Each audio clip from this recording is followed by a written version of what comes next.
Let's do it, right?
Good morning, everyone. Welcome back Thank to you, the Jesus. Hallelujah. Yes, sister, go ahead. Go, brother, go. Thank you, Jesus. Praise the Lord. Good morning, my dear brothers and sisters in Christ. Good morning, Sister Christina. Good morning, Sister Krishna Roberts from Dubai. Good morning, Brother Cruz. Good evening, Doctor. Praise God, my dear brothers and sisters. Welcome back to JCILM School, the School of the Holy Spirit, and teaching for Canada and team. Praise God. Thank you, Jesus. So let's all pray in tongues for a few minutes before we start with yesterday's recap. Thank you, Jesus. Hallelujah. Rahaba shidiri denima rahabari. Rahabo shatara.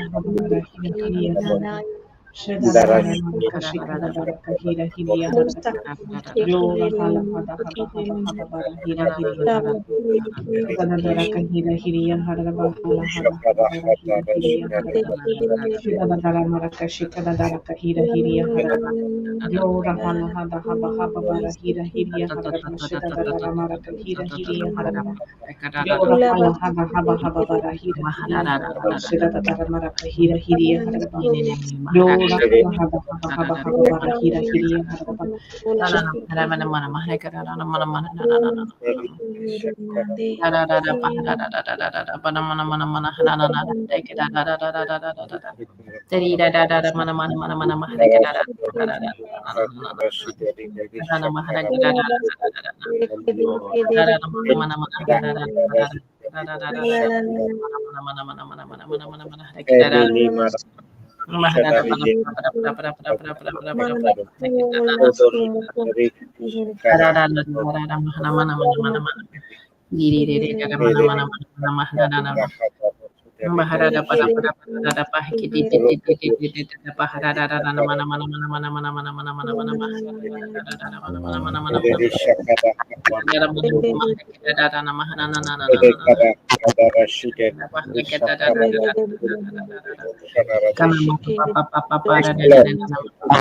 Hallelujah.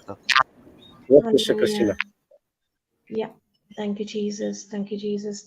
In the name of the Father, the Son, and the Holy Spirit. Amen.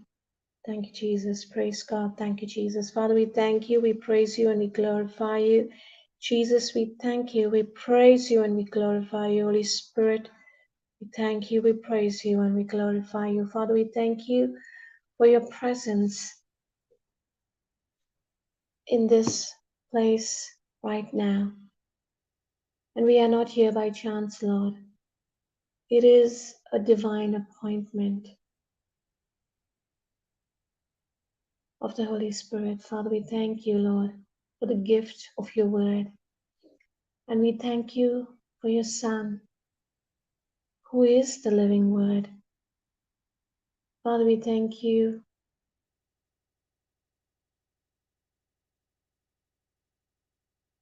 that the Holy Spirit makes the word flesh in each one of us, Father. And also, Father, cause us to draw you close as you continue to get closer to us, Father. Every single day where we have this relationship with you, Lord. Thank you, Lord, that we are here, Lord, to worship you while we get enlightened and enlarged in you, Father, because of your word this morning. We ask you to teach us and show us what you want us to learn today. Thank you for your mercies. Many a times we don't receive mercies from our friends, family members, colleagues.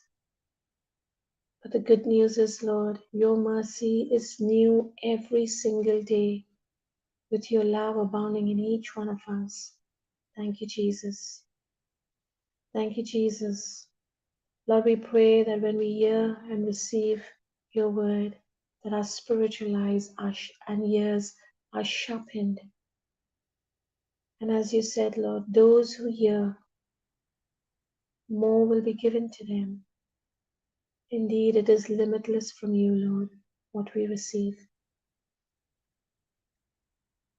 We are ready to be attentive, Lord, to what your word is teaching us through this preaching and teaching. Give us the understanding and the revelation for us to move higher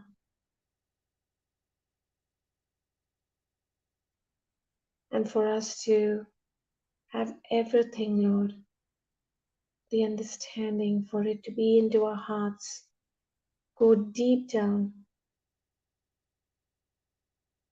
not only for us, for all those who have joined in this morning, for our families, for whoever we share the word, for them to get the understanding and the revelation, for them to be touched. As we see, Lord, that you give us divine things when the word gets into us. Thank you, Jesus. Make this teaching and preaching this morning easy and practical for us to understand.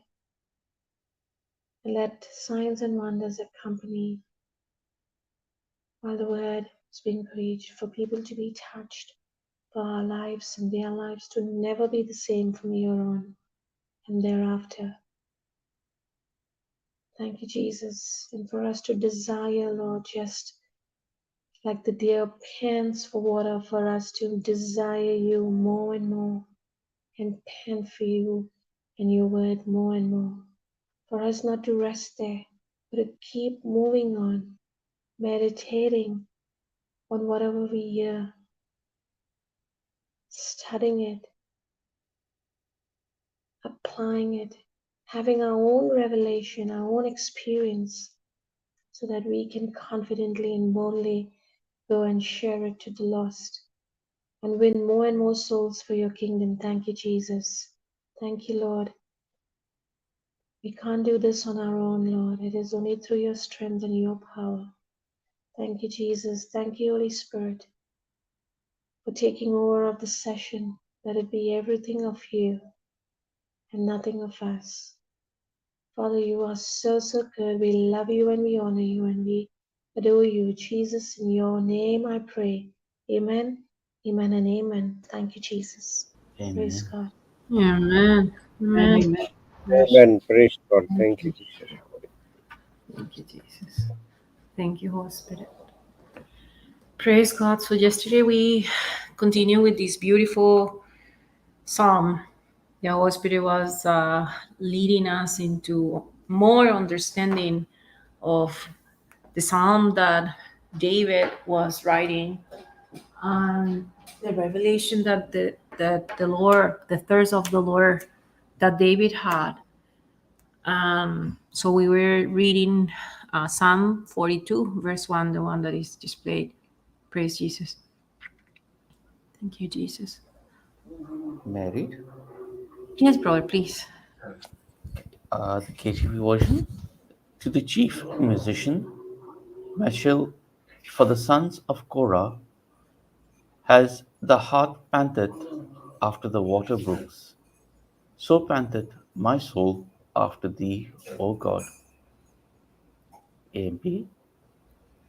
To the chief musician, a skillful song or a didactic or reflective poem of the sons of Korah, as the deer pants that is longing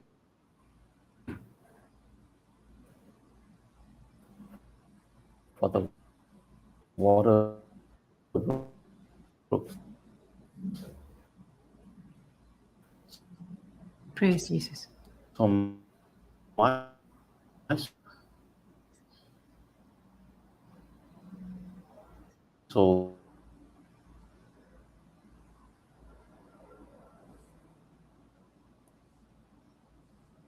Praise God, everyone. I believe I might be having some interference with my internet, or is Brother Cruz's voice coming and going? Even I was thinking the same. Okay, Okay, our internet is strong. okay. Thank you, Holy Spirit. Okay, thank you, Jesus. Okay, I praise. can read. No problem. Thank you, brother.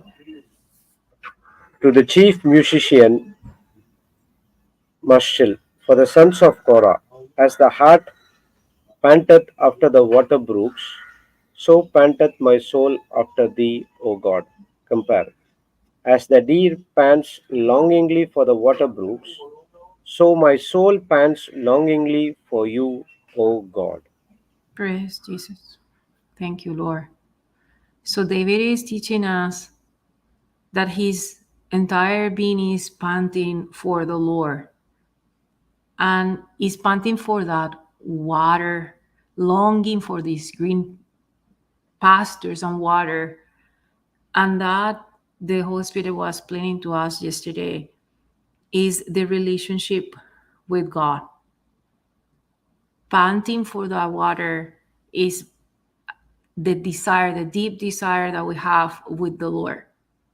And the entire teaching yesterday was beautifully guided by the Holy Spirit to make us reflect on the fact that we might all have right now this panting for the water, this desire of being with the Lord. But when we actually start developing a more deep and stable relationship with the Lord, then is a different experience.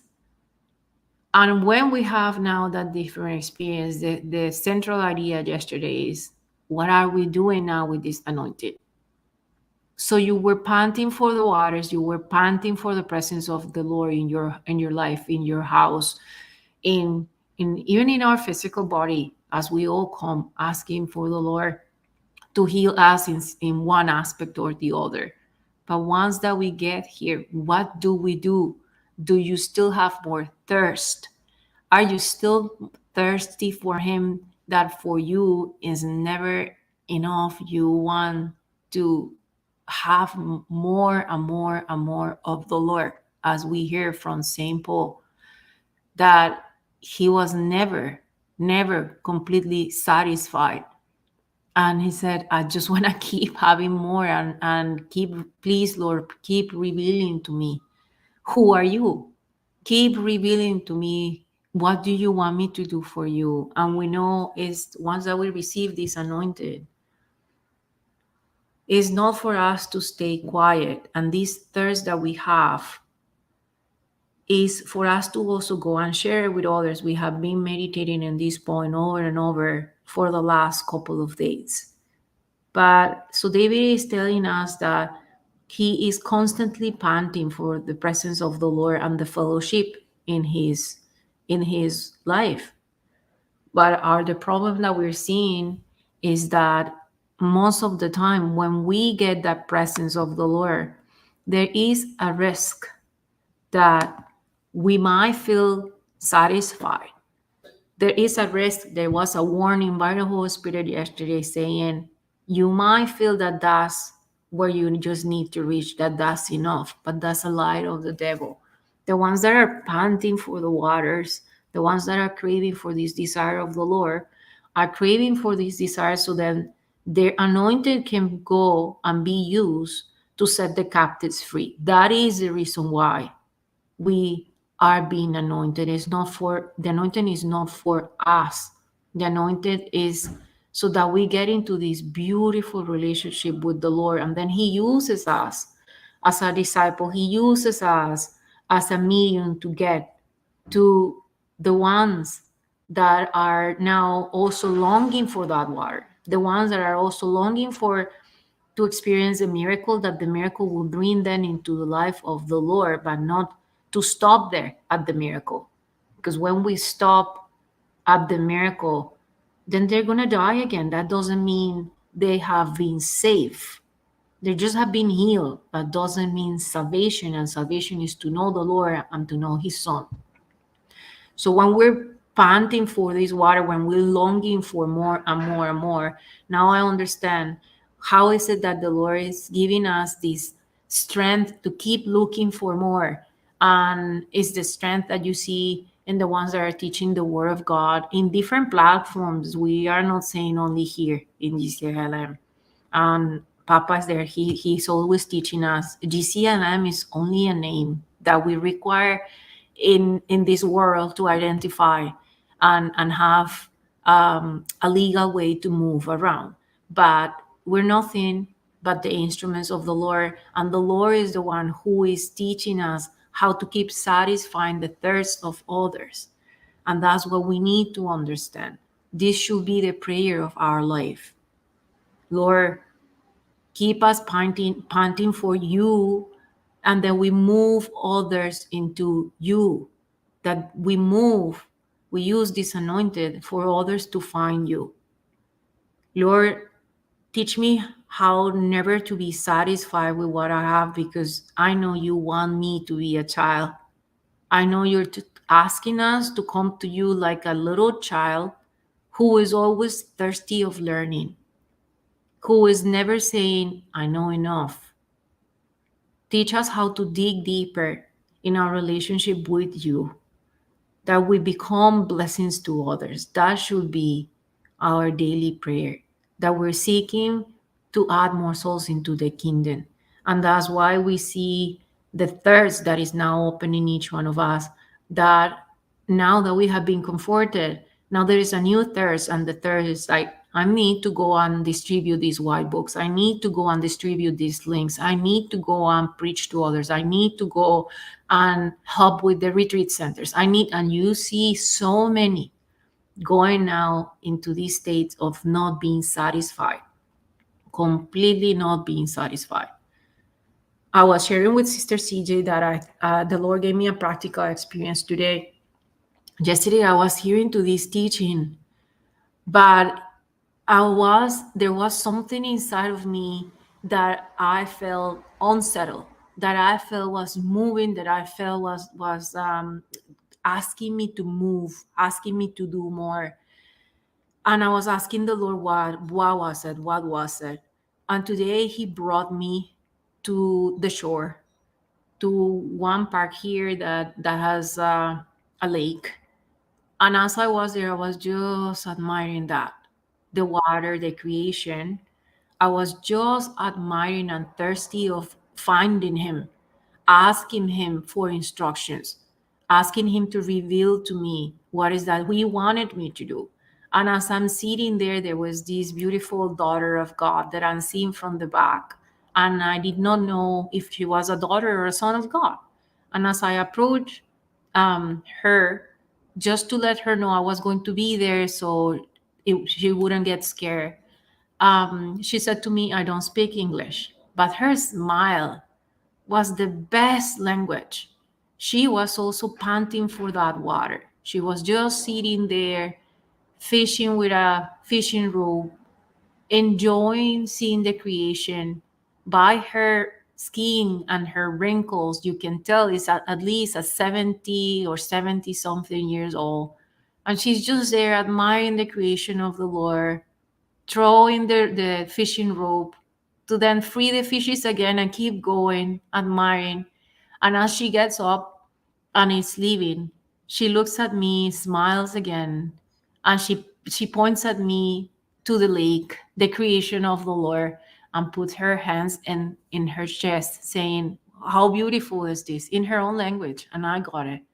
Thank you, Lord, that we're panting for that water. And when we pant for this water now, we panted so that we can give it to others.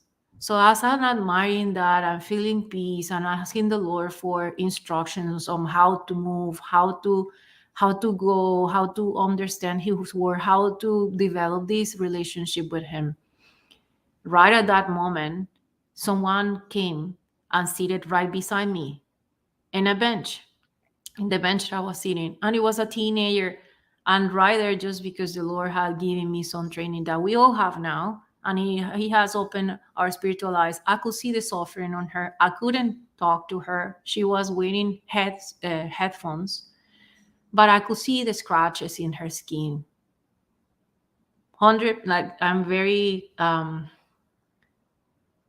convinced, or I'm about to be completely sure that medically speaking, I can diagnose it as being self-inflicted. So I look at her with love, couldn't talk to her because she didn't remove the headphones, and I'm panting for the waters. I'm not there only to admire the Lord. I made a prayer for her, asking the Lord to free her, to rebuke that spirit of self-destruction, send her love. And she sat there maybe half minute, and then she left. And I said, that's it. It is done. It is finished. That's why you brought me here, Lord, to admire you and admire the thirst that you are giving to us so that we can pass it now. I am no longer satisfied with what I'm having for me. I want you to use me. Tell me what to do. Tell me how to develop this relationship. Tell me how to bring more to others. And that's what we were studying yesterday, of the panting, the desire of the panting of David. And we were studying then how is it that in Matthew chapter 5, verse 3, we're talking about this blessing that is given to the ones that are poor in spirit, the ones that are never satisfied with this relationship what we have with the Lord, but we want to keep having more and more and more, because it's only when I say I have got enough and I know enough, then I'm not poor on the spirit, but I'm rich and egocentric, self-centered, that I don't want to let the Lord guide me or tell me what to do.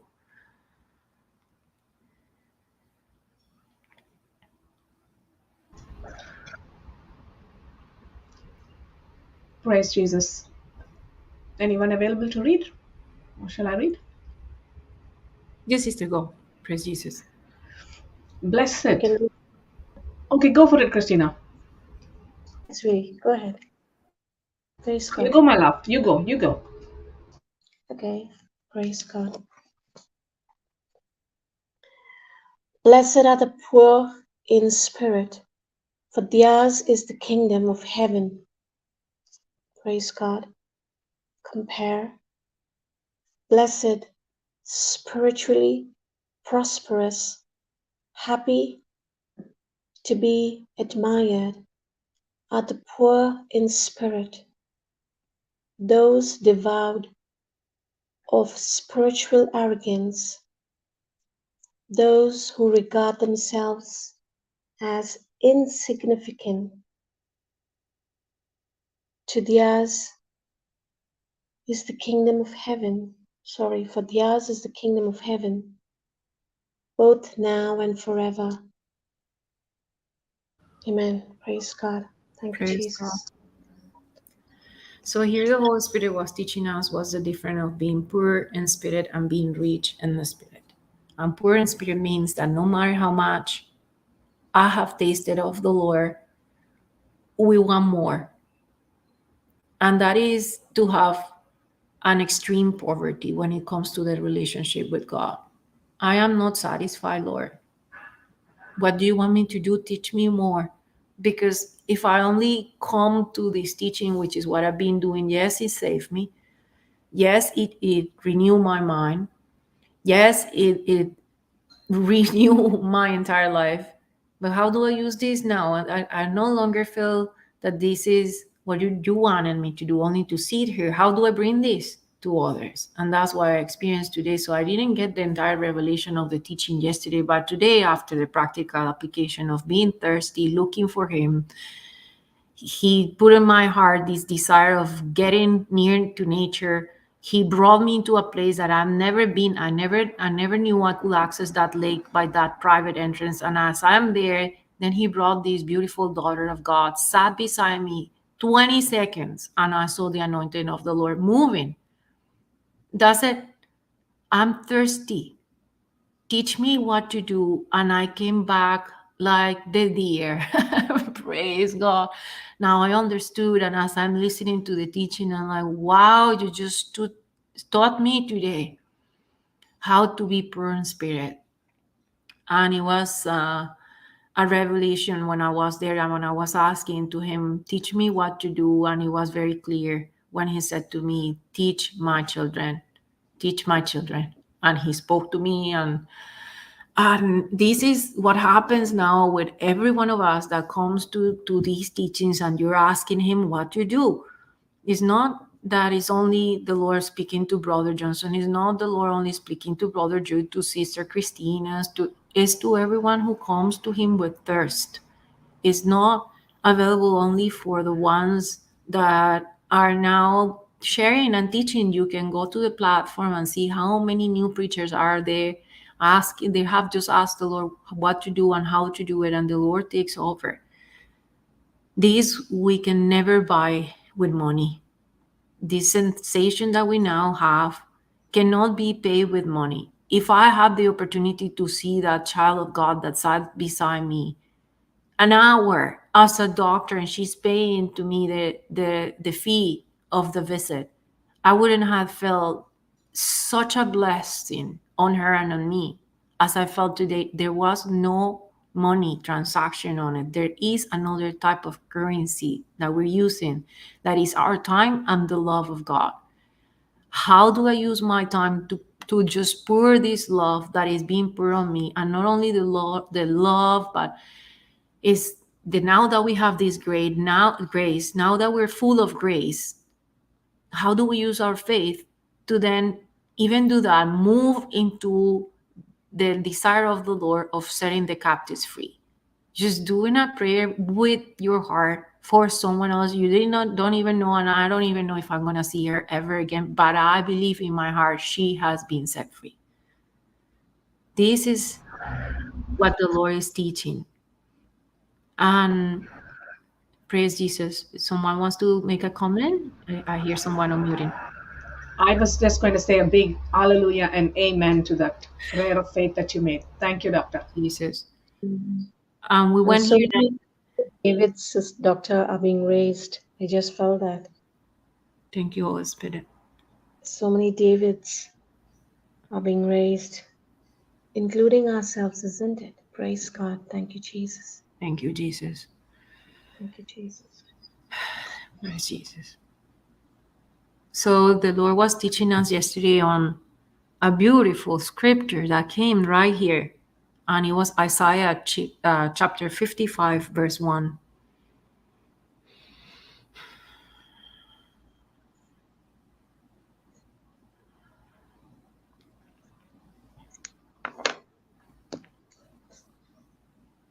Isaiah 55, 1.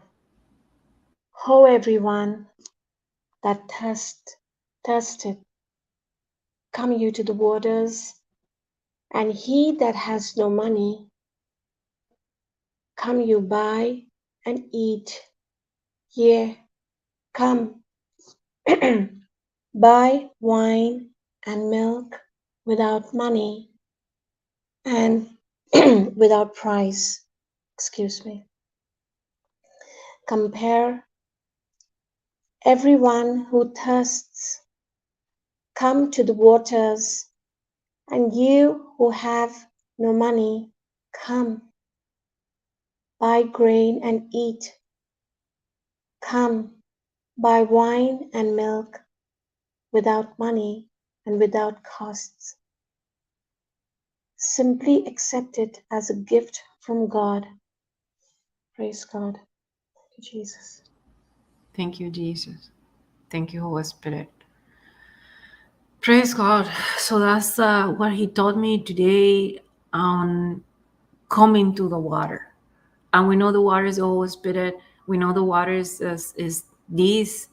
anointing that moves inside of us and makes every single seed that has been planted there by others that were also panting for the Lord, that were also receiving this anointing and using it for the Lord, that had been sown. And the Lord is saying, come you to the waters. Come you that have no money. You don't need to pay for this gift, it says at the end of AMP. This is accepting the gift from God. And the most beautiful gift from God is then that desire that we have to serve Him. That's what I experienced today. Come by these waters.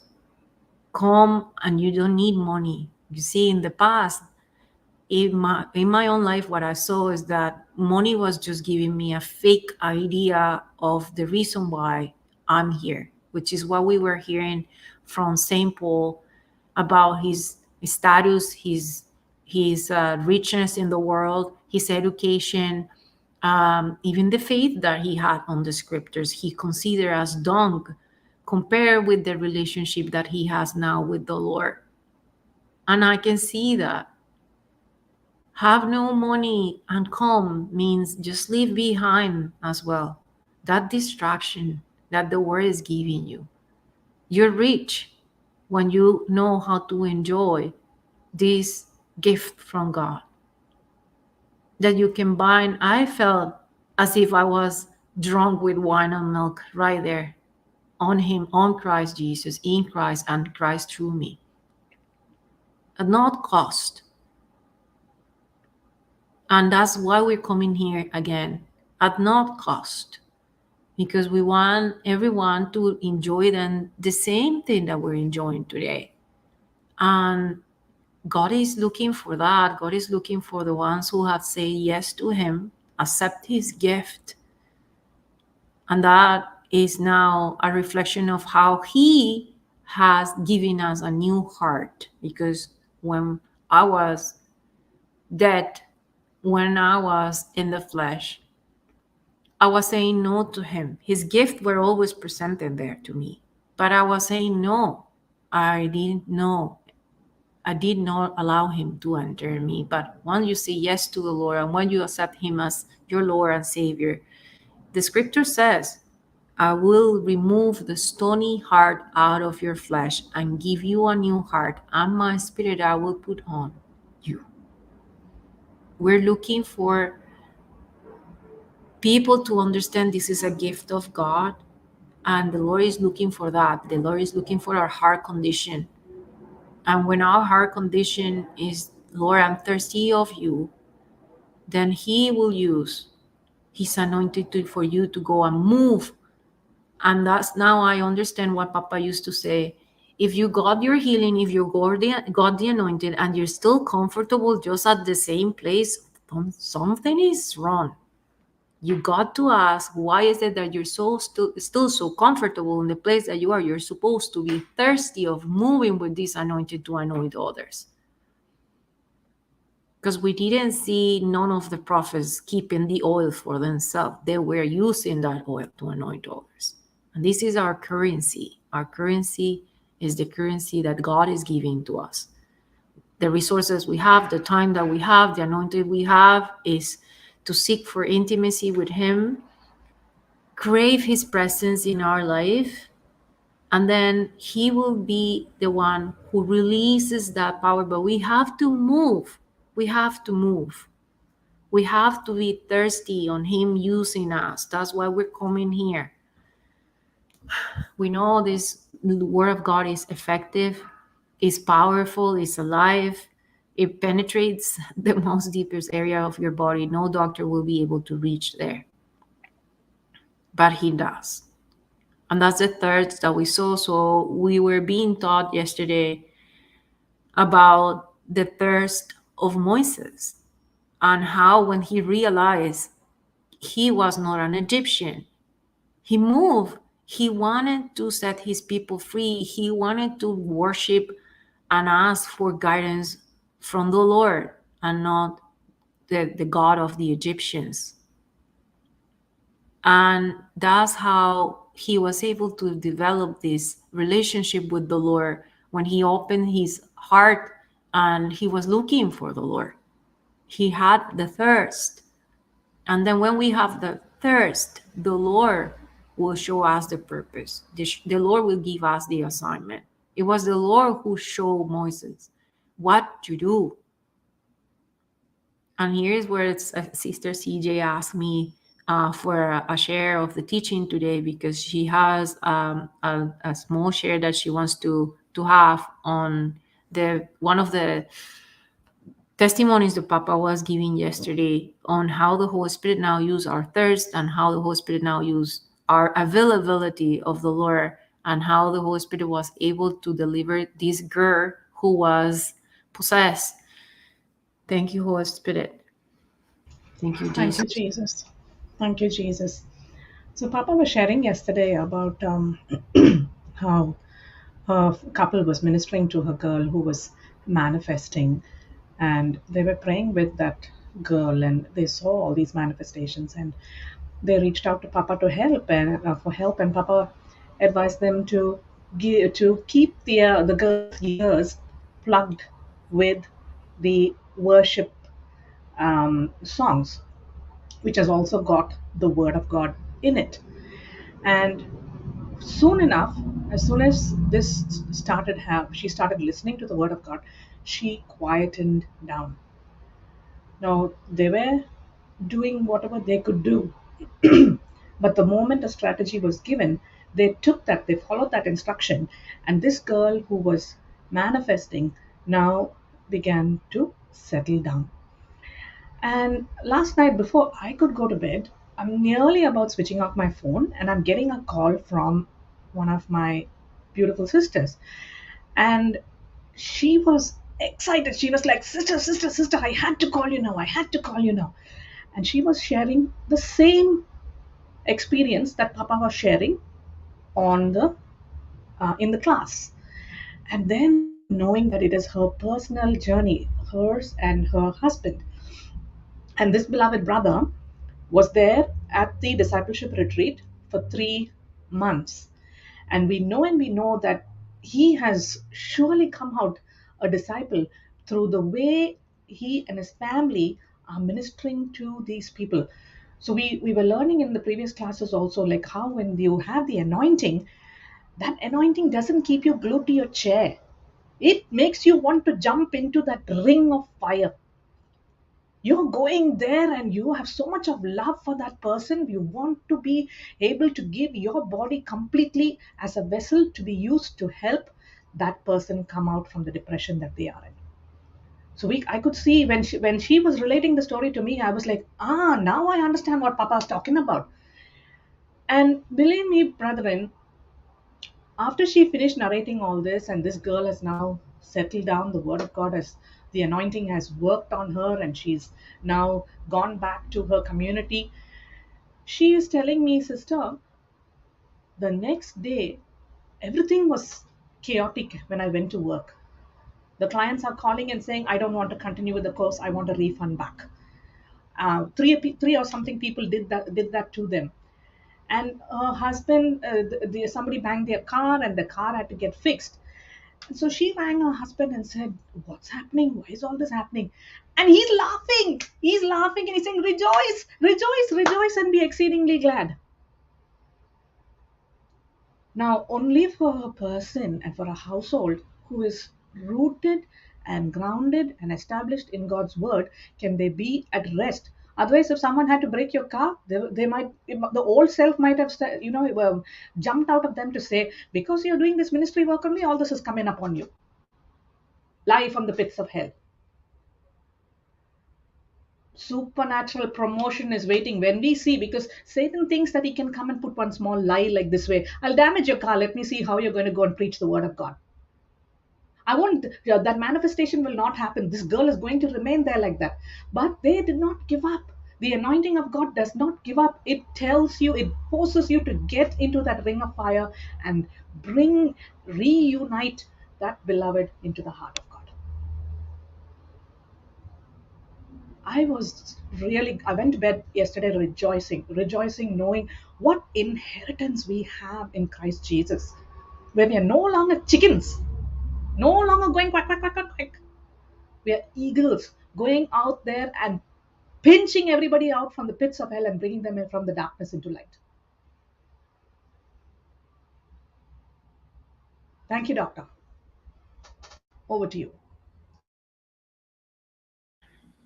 Praise God. So this is how the Holy Spirit was reminding us yesterday. This power, this relationship with God is available for everyone. Everyone. Everyone that is craving for Him. Everyone. And once that you receive this anointed, the Lord is going to give you more revelation when He sees your heart is being thirsty to reach out to others, to teach others how can they also come and experience this beautiful anointing of having a new life in Christ Jesus, being His disciple. And Papa was sharing with us the experience of that movie, Super 30. And he made a prayer and he says, Lord, teach us how to teach others to have this craving for a relationship with you, that we use it to anoint others, that we add more disciples, that we teach more disciples. How many of us are using that longing, that relationship to bring others to Jesus? Or how many of us are using this relationship only to ask the Lord for more blessings in only our life, our family? We were reading yesterday that before his conversion, Paul was qualifying his life of being what we call so right now high quality life. He have wealth, name, fame, knowledge, and I see it now with the eyes that the Lord has opened to us. Just like Saint Paul, from when he was Saul, he experienced those scales falling out of his eyes. That you see the advertisement of the world is saying, oh, this country offers you the highest quality of life. And they will teach you and advertise on their riches and good salaries and so-called security, because there is so much like less crime and liberty, the so-called liberty. And this is what the offer of the world is. And we consider it to be a very good opportunity. But the real opportunity is this, what the Lord is saying: come without money, buy, eat, be satisfied without money, without cost. You don't need to be in a rich country. Actually, those so-called rich country has lots of web, lots of spider webs. The so-called liberty is abused so that you get distracted, and you don't come to the Lord. You don't manifest or get to experience this craving of the Lord, but your craving is the craving of the flesh. But we see how the Lord taught Saul to become, he became Paul, to have a relationship with him, to depend on him. And then he went out not to celebrate that he had this anointed to keep it for himself. Right away, he started just super anointed, giving that anointed to others. Even though he felt the accusation of those who did not understood he has suffered a conversion, and the Lord has completely transformed his life. He was just sharing his experience. He was telling them, yeah, you know, you see me in the flesh and you know about my fame, about me persecuting the church, but I'm going to share with you what the Lord Christ Jesus taught me. He taught me what is love. And love is simple, love is forgiving, love. And when you hear someone talking about love from their heart, without understanding is no longer theirs, but the understanding of the Holy Spirit, the understanding of Christ Jesus, you can recognize that that being has been touched. And now he has the anointing to touch others. And he was touching everyone who was hearing him. breaking the hardness of the heart and anointing them with the love that he received, pouring that love in the heart of others. And that should be our only intention, that before we leave, we teach others how to come to this relationship with the Lord, that what he has given us, we use to now give to others. Out of our selfish ambition of how much am I going to get, the best thing you can get are the free things that the Lord are giving to us today. Come without money, without cost, and simply accept the gift from God. Simply accept that what he's giving you cannot be bought with any kind of money, cannot be paid with any kind of money. That's the thirst that the Lord is giving to us, and that's the anointing that he's giving to us. So when you have now this open heart, this thirst to be with the Lord, he will use you. He will give you the resources for you to fulfill the deep desire of your heart. If you want to teach the word of God, if you want to organize a retreat, if you want to teach children, if you want to just distribute food to the ones in need. There's so many ways to preach, so many ways. And when you do it with your heart, the Lord is going to provide to you the resources. That's why we were seeing that was the testimony of that movie, that this gentleman, this son of God, took it on himself to educate those 30 students that had no resources for free, and their life got transformed. And then each one of them goes and touches the lives of others. And this is the thirst that we have for the Lord Christ Jesus now. This is where the Lord is teaching us. This is our currency. The love of God that is being poured in our heart to be poured in the heart of others. Our time. How am I spending my time? Am I just spending my time on the work that is going to give me salary? And what am I going to do with that salary? Or am I spending my time on understanding this gift from God that is free? Most of the most beautiful things in the world are free. The creation of the Lord is free. The cities that wants to blind you with their shinies is fake. Unless that you are rooted on the word of God, you won't understand what that so-called freedom will represent. There is a spider web. And the word of God says, unless the Lord builds the city, it does not matter how hard the so-called defenses forces will work. It's the word of God that has to build us inside out. Our temple has to be built by the Lord, and our cities will be built by the Lord when we're there now with his desire, and we will intercede for whatever it is that he decided to plant us. And that's what we then, I'm going to just read these three scriptures. We're going to go to these three scriptures and pass it to Papa. That's what the Lord taught us yesterday through Philippians chapter 3, verse 7 to 10. Praise Jesus. That what we knew that the world was teaching us was riches and prosperity is just dung when you compare it with what he is teaching to us today. But more than that, he's saying, don't stay with that. Just go give it, and you will see how will you experience much more. Praise Jesus. Praise God. Should I read? Praise God. Yes, sister, 7 to 10. Praise Jesus. Philippians 3, 7 to 10. But what things were gain to me, those I counted loss for Christ.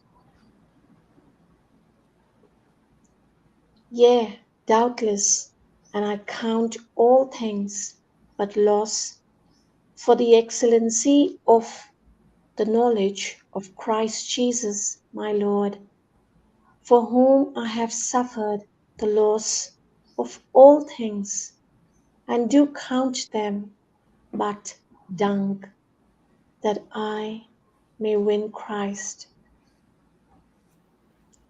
and be found in him, not having my own righteousness, which is of the law, but that which is through the faith of Christ, the righteousness which is of God by faith, that I may know him and the power of his resurrection and the fellowship of his sufferings, being made conformable unto his death. Praise God. Compare.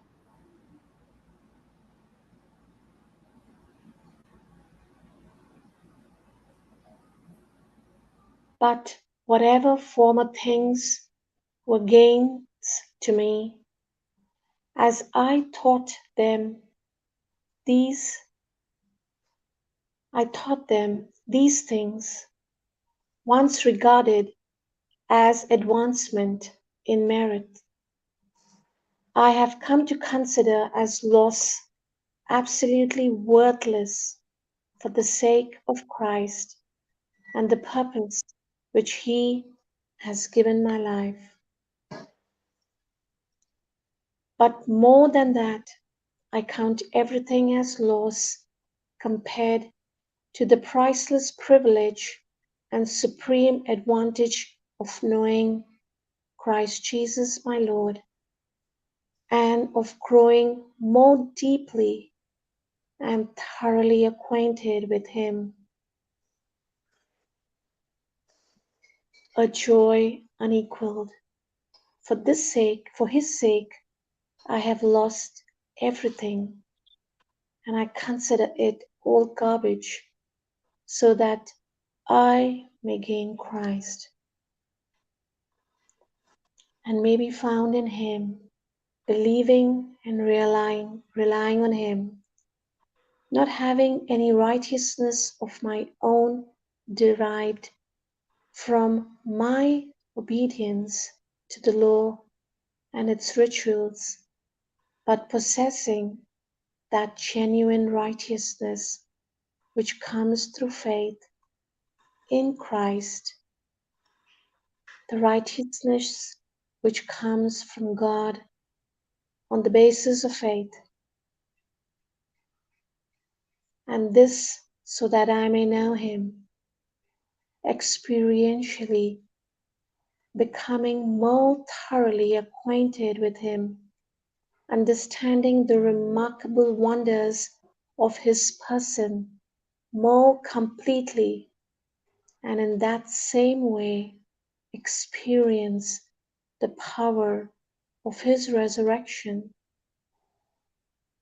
which overflows and is active in believers, and that I may share the fellowship of his sufferings by being continually conformed inwardly into his likeness, even to his death, dying as he did.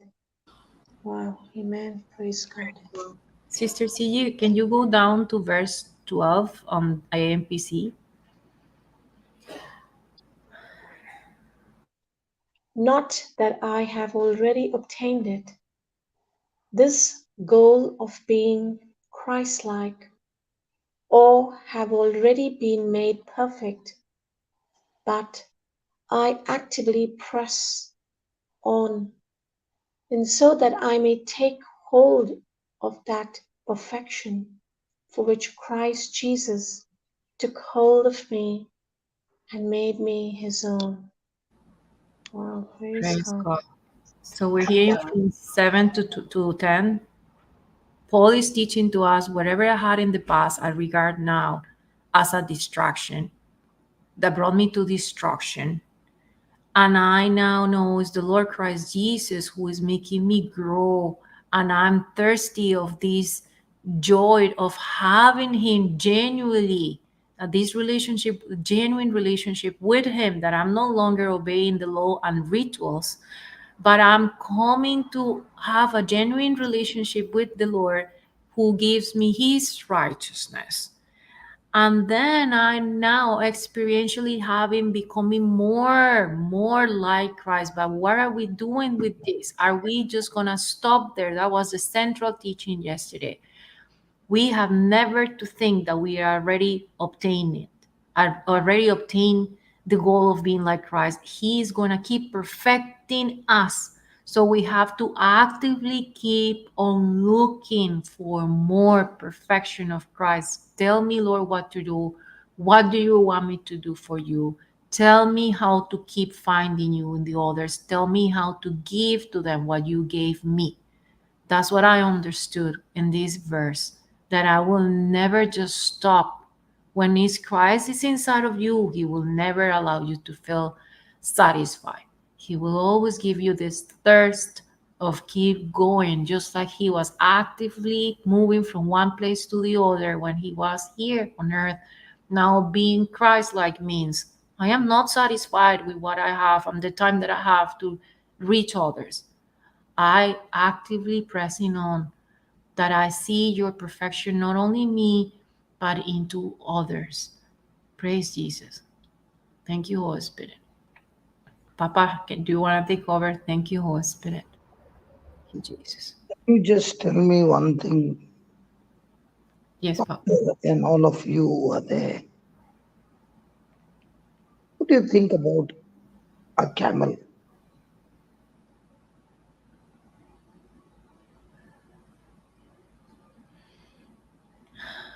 Hello? I think that Yeah. they're really efficient because A they know camel, a camel in a desert. What do you think?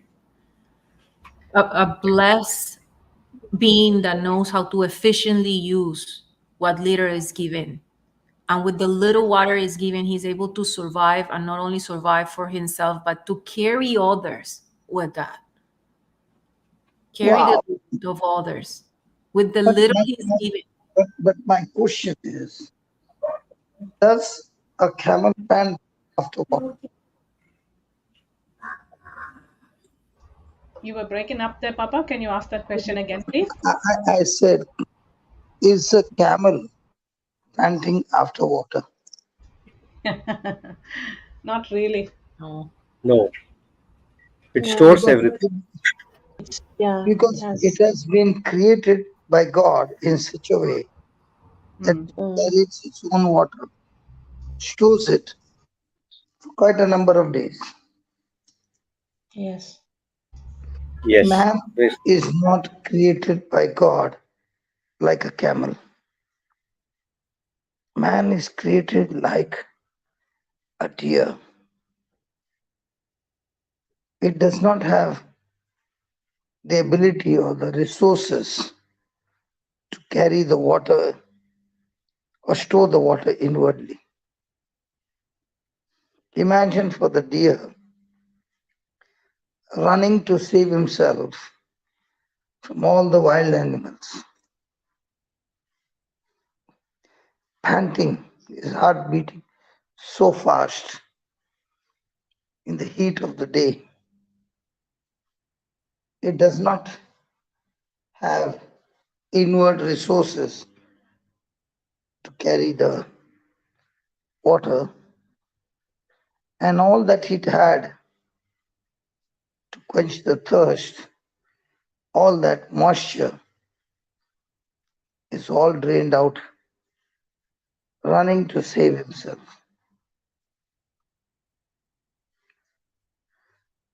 We know that man, by his disobedience,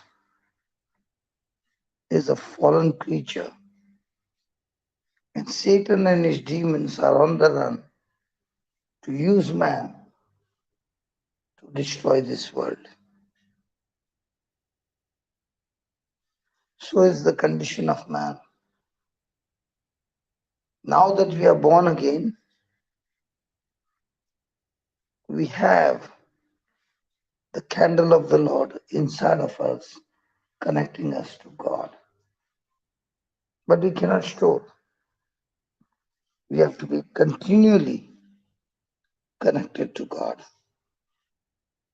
So we also do not have the stores where you can deposit grace within yourself,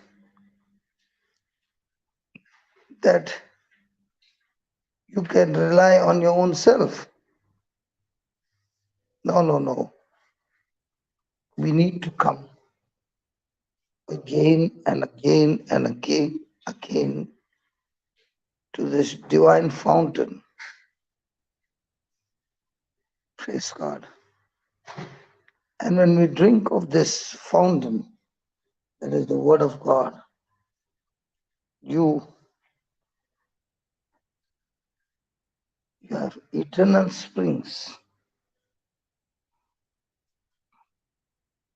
Praise God. And this Praise God. eternal Thank you, spring, Jesus. and this eternal spring is what gives you the resurrected life of Christ, the eternal life, life in abundance. And what is this eternal life? Life in abundance. A life that is no longer depending on himself, but dependent upon God.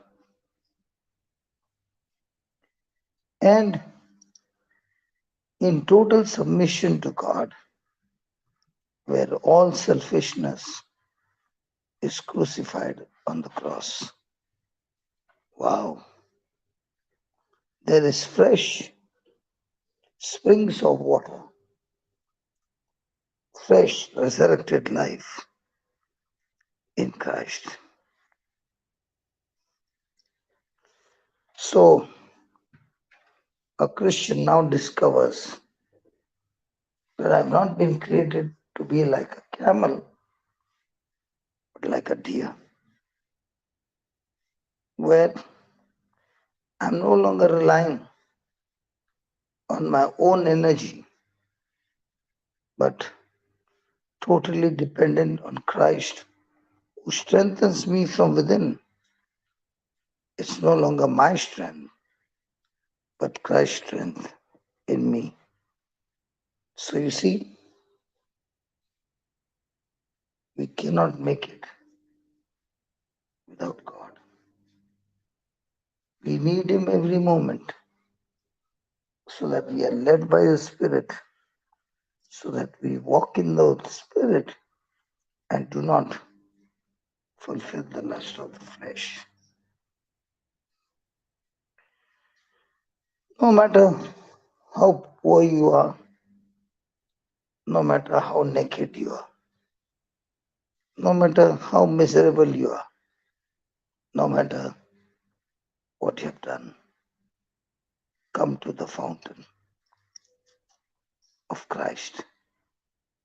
He hugs you, He loves you, He cleanses you with His holy blood. Come as you are. Do not go away from Him. He is the water brook where you quench your thirst day by day, moment by moment. That His word gives you new revelations, gives you new understanding. His word gives you life. And as you drink, you get stronger and stronger in your spiritual life. Your soul is renewed, and you begin to taste the life that you have never ever tasted in your life.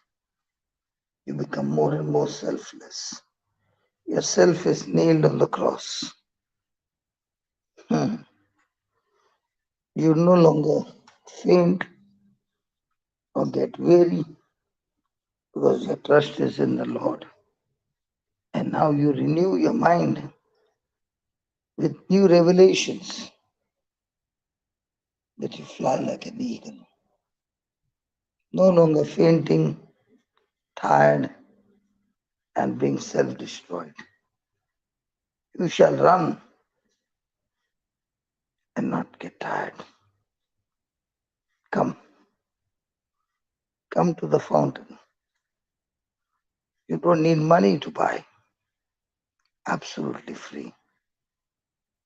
Money cannot buy this anointing. Nothing in this world can you exchange to buy. It is absolutely free. And this free gift is through Christ in our relationship with Him. Think about it. That relationship, that intimacy with Him, even though there is a storm in your life, sickness and disease, financial crisis, marriage crisis, whatever crisis, come to this fountain. Come and drink of this water. It reminds me of my life when I was 33. Oh God, it looked like everything is over. It looked like family is over. I'm going to die at 33.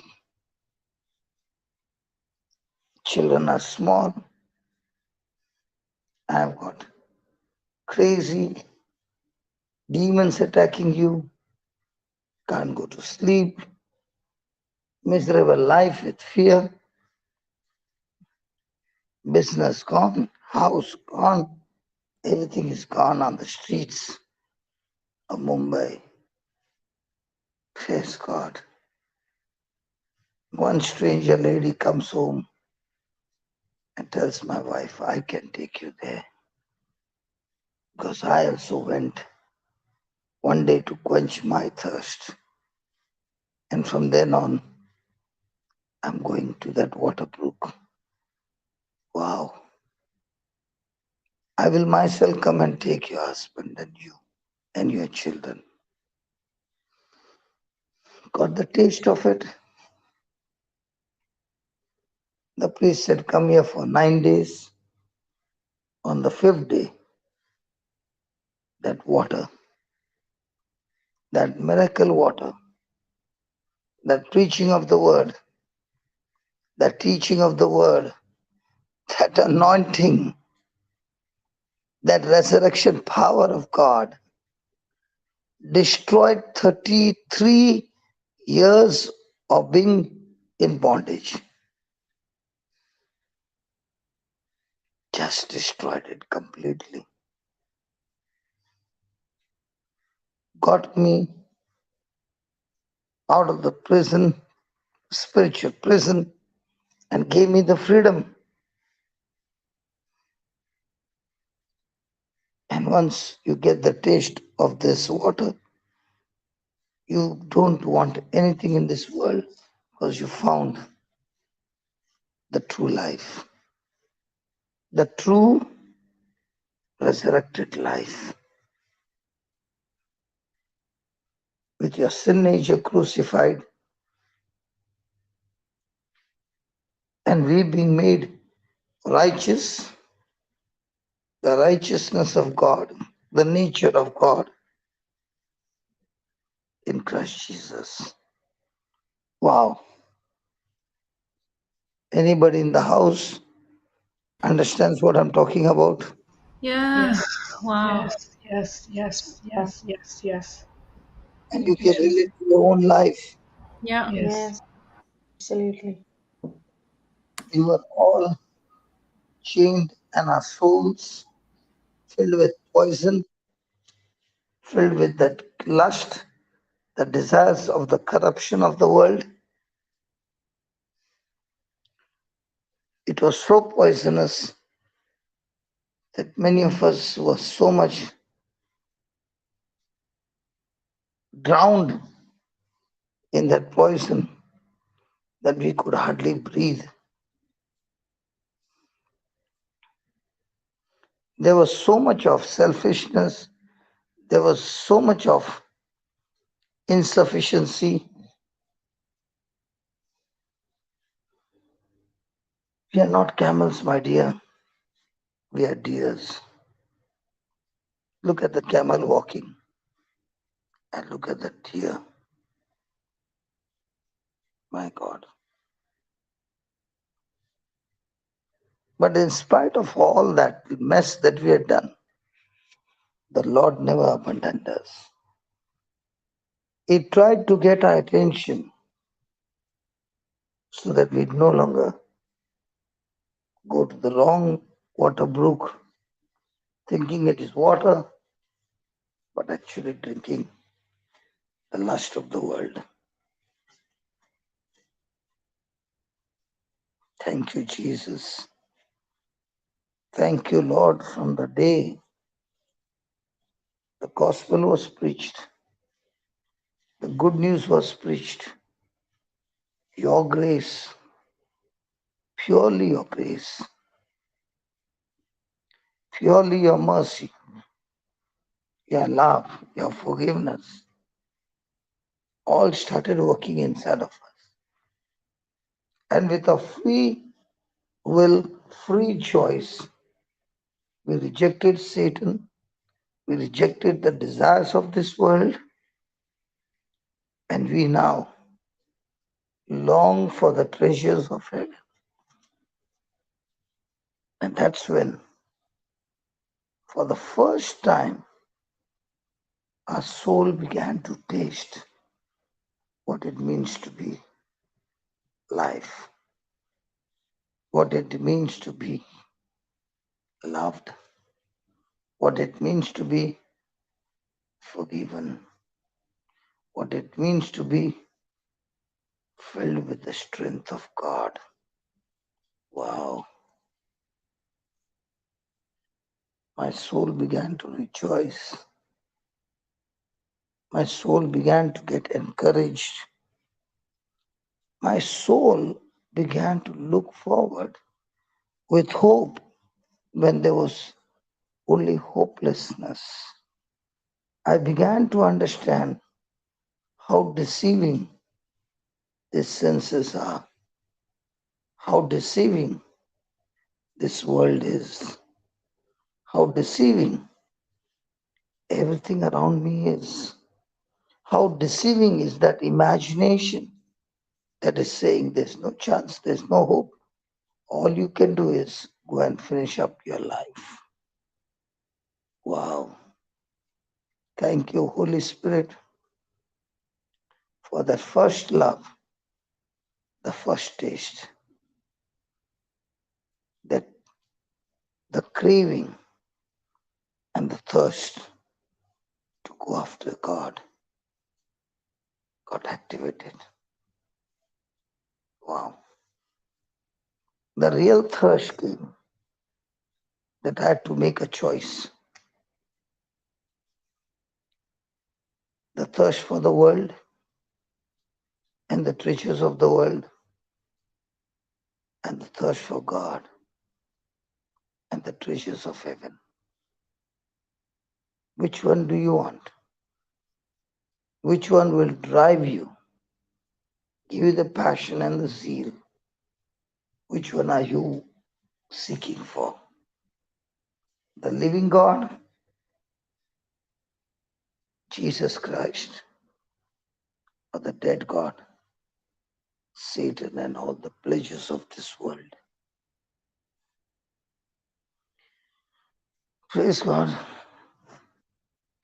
And this is the thirst, the true experiencing thirst of love. The love of God, so different from the love that is the lust of the world. So opposite. My God. One is giving life, the other one is torturing and tormenting to death. This experiential love is what gets you into an addiction with God, gets you into an intimacy with God. Now you begin to realize that the only person with whom you want to have intimacy and fellowship and deeper relationship is God. He loves you the way you are. He treats you with His goodness. None of us deserve it. We all deserve to go to hell.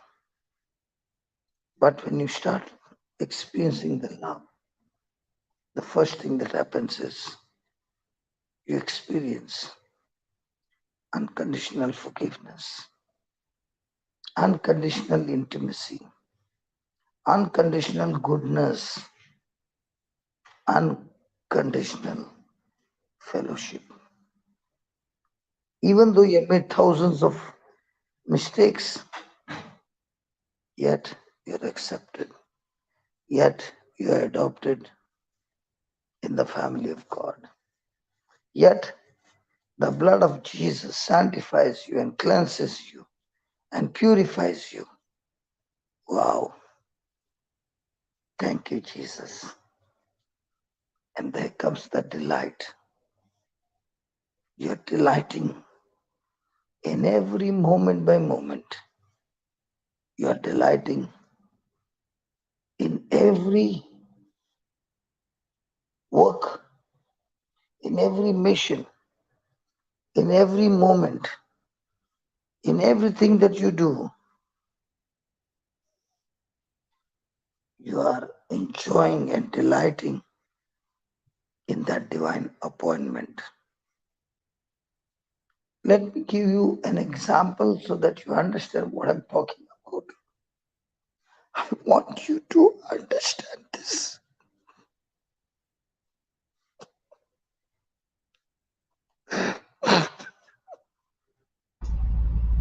No. I want you to understand this. When I was in the world, I was delighting, excited about the worldly things, about the sexual sinful things. They used to come a program called Baywatch. The whole day I would be excited that I want to see this. Yes, there was both the things there. I used to be a swimmer. Even I have saved about 100 people from being drowned. But that was not the truth. The truth was the eyes were full of lust. How come that same person, after experiencing Christ, doesn't want to have anything to do with the TV? How come that same person can keep the TV off for years? How can that be possible?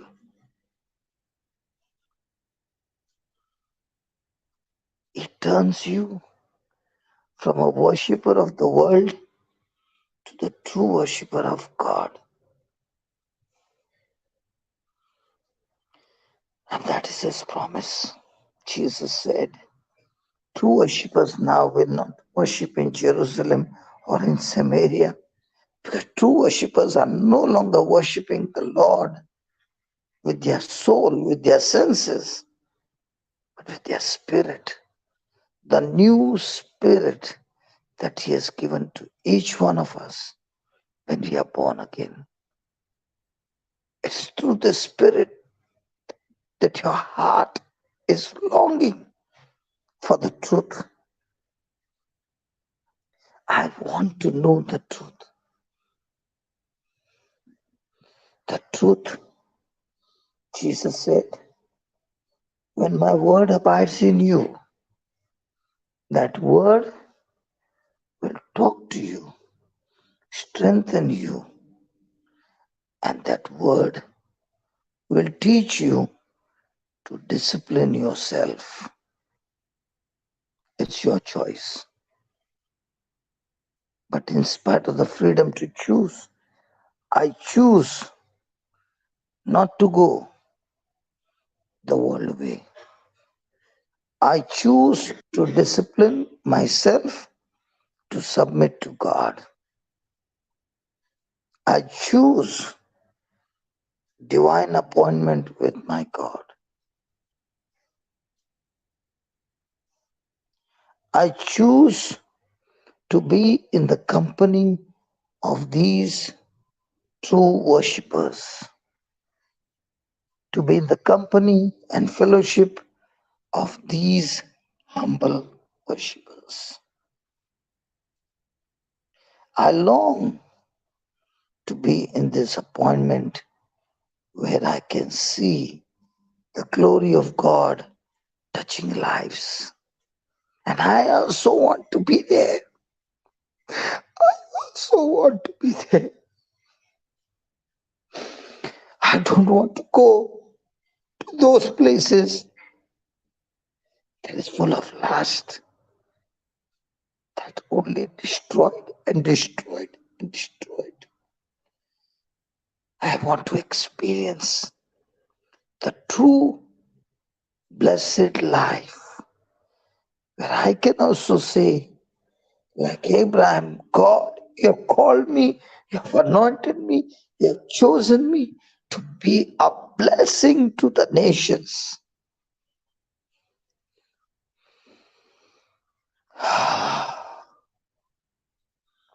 The same. The Holy Spirit is reminding me the same. How right from childhood, when anybody would come from the Gulf country, there's only one demand from me. Please bring the video cassette of bloody wrestling. I would love wrestling. And that is all was just running in my mind.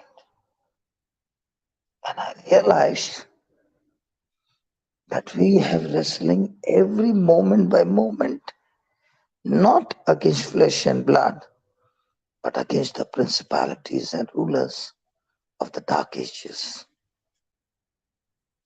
And what is this wrestling all about? The wrestling is to stop you from having access with God,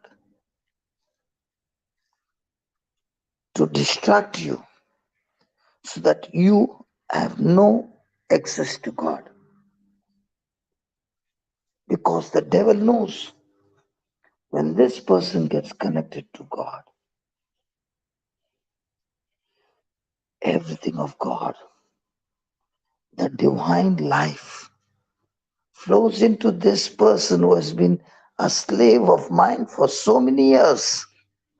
But the day he tastes that true love, he has lost that soul. He has lost that soul forever, and that soul is now having the life of Christ, having the righteousness of Christ, the mind of Christ. Satan had one enemy to fight, Jesus Christ. But when Jesus died and rose again, he began to come and dwell in each one of us. And that's why we are called Christians, Christ-like, anointed like Christ. And because we are Christ-like, how God anointed Jesus of Nazareth with Holy Spirit and with power, so also the same God has anointed you and me with the Holy Ghost and with power. And therefore, with this anointing, we go about doing good and healing all who are oppressed of the devil, because God is with us. Wow. I'm talking to all the deers who are panting for water. Praise the Lord. Thank You are created for this anointing. Your purpose in life Amen. is to take this anointing to the ends of the earth and touch people and destroy the work of the devil. That's your calling. That's your purpose in life. Thank you, Jesus. Amen. And Praise anything God. that stands in the way,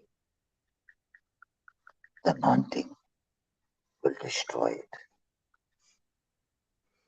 The devil knows it. And that's why he wants to distract us. He wants us to be attracted to the money, to the jewelry, to the things of this world, so that we do not taste the real enjoyment of life in Christ, so that we are no longer reconciled to God. We have all been given the ministry of reconciliation, just as Christ was pleading with the people to know the kingdom of heaven. The same anointing has been given to us, that when we are reconciled to God, each one of us will experience peace with God. We are no longer enemies. The enmity is destroyed, and now we have peace with God. And in the midst of every situation, when we rejoice and all our anxious anxiety, fears, worries, we offer it to God with thanksgiving in our heart. We make our supplication known to God. Now, the peace with God has turned into peace of God, and this peace of God surpasses all understanding. The peace of God is your shield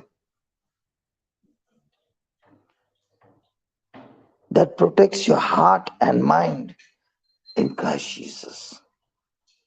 And when you stop thinking about the things of this world and start thinking of the things of heaven and start doing it, now the God of peace is with you. Praise God. Thank you, Jesus.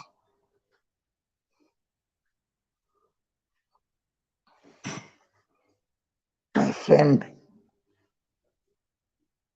the dear of God, we have not been created to be camels that we can carry the water. As we go about eating the green grass and enjoying nature and enjoying all that God has created, there are enemies out there who want to kill you and attack you.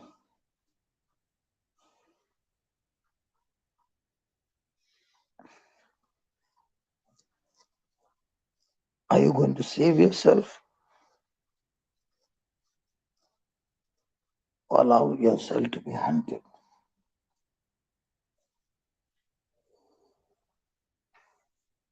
When this thirsting increases, what are you thirsty of? Thirsty for God or thirsty for the lust of the world?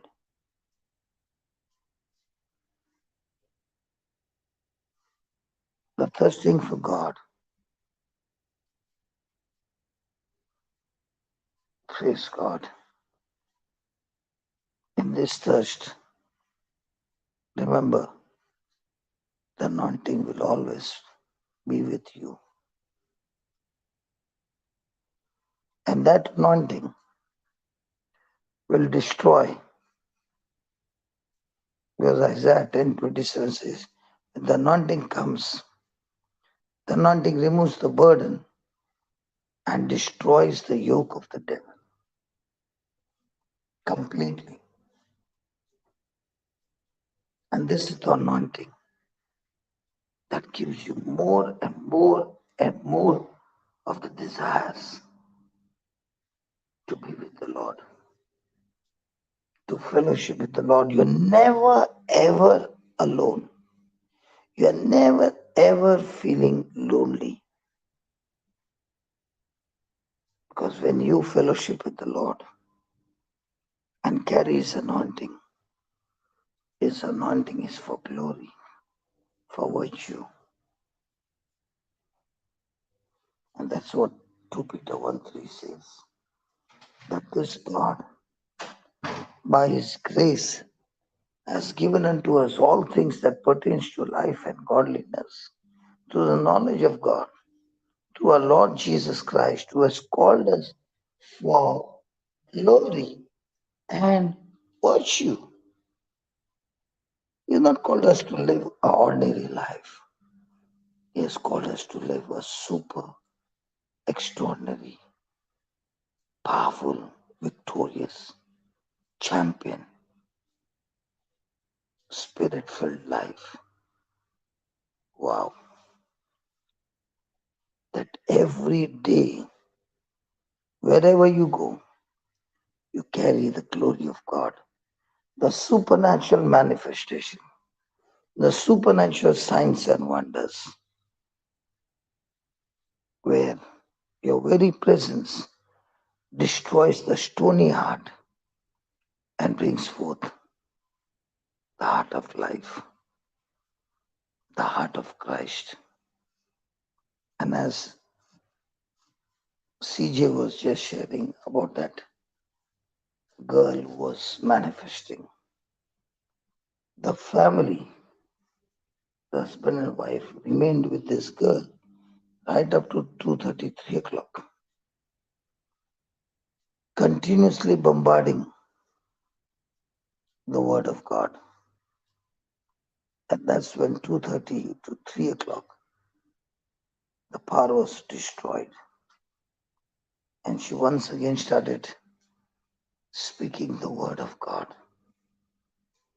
She wept, and the Lord delivered her, forgave her that night. Now, is it easy to keep your children at home and go for this girl from late evening till morning? And in the morning, when she became all right, she took a flight and went back home. She had come for this purpose, and the purpose was done. God only knows how many years she suffered.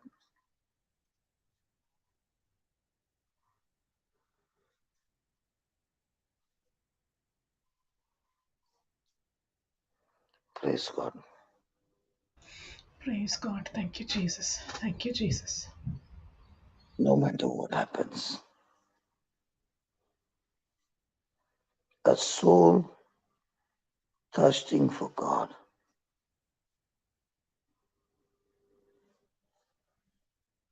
should sit down and look into his own life, the goodness of God, His love,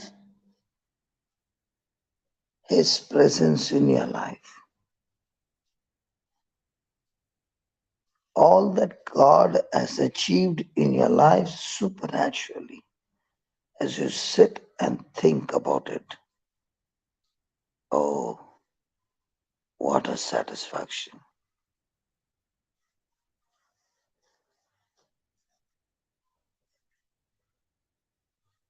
What a satisfaction, in spite of the life that we lived in the past, in spite of so much of imperfection, in spite of so much of weaknesses and so much of mistakes, yet Christ does not abandon us. He's still with us. Praise God. Thank you, Jesus. What do you think, my friend?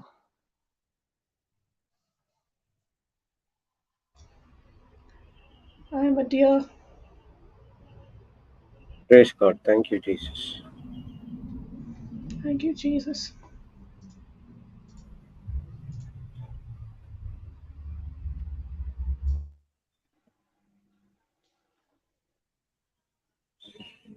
That's what David is saying. Lord, My soul thirsteth for you. You alone are my God,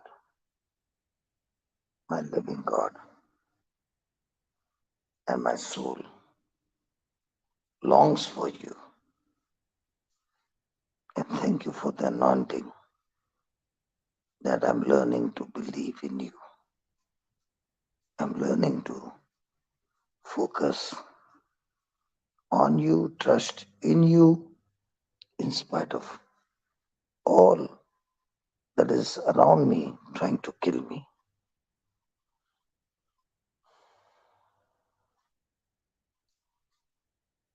This soul belongs to you, Lord. And nothing that the world offers can satisfy this soul. Nothing, but only you. I was created for you, to fellowship with you, to be satisfied with you.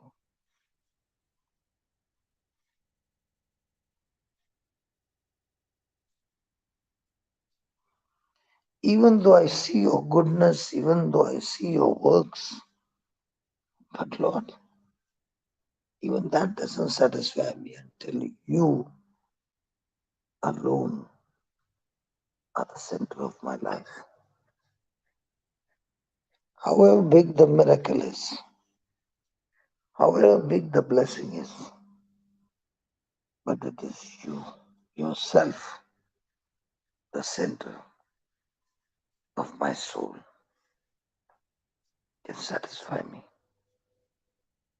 Praise God.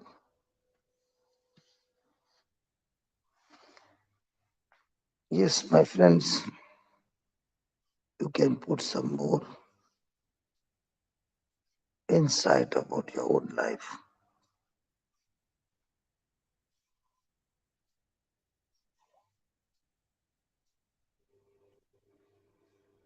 Praise God. The more we want to learn about God and His power and everything of His, the more temptation comes, the more opposition comes from the world.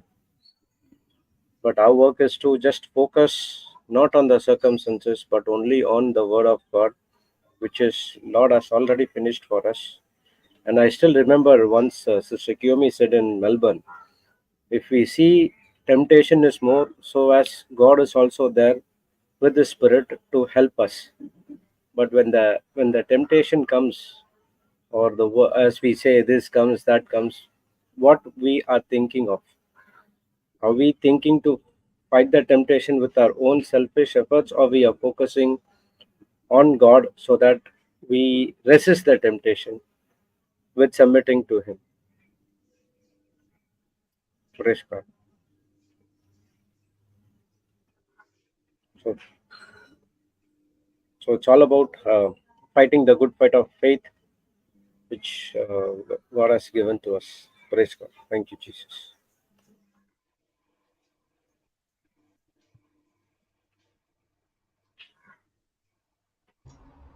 Thank you, Jesus. Praise you, Jesus. Thank you, Jesus. Thank you, Jesus.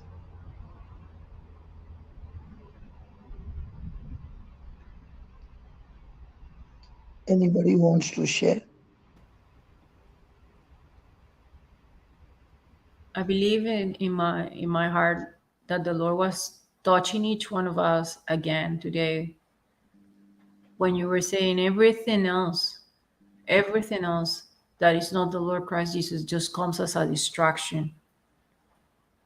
And in the same way, Papa, I see our testimony, at least my testimony, being similar than yours, because it was just like believing I was living a very good life and I was filled with demonic spirits. And you think that power, it'll come from the world or from the money you have or from the so-called liberty you have to do whatever it is that you wanted to do, and that there will not be repercussions. But little by little, the heart was being destroyed. I was being made more insensitive to the needs of others, which was my most precious gift, the one that the Lord has given to each one of us since we're so little. And I believe that's why the Lord says the kingdom of heaven belongs to those who will come like children. They are dependent on their parents. They're dependent on what is given to them. They don't feel almighty and powerful. That their heart is longing for that love, pure love. And their faith is that such power of love exists.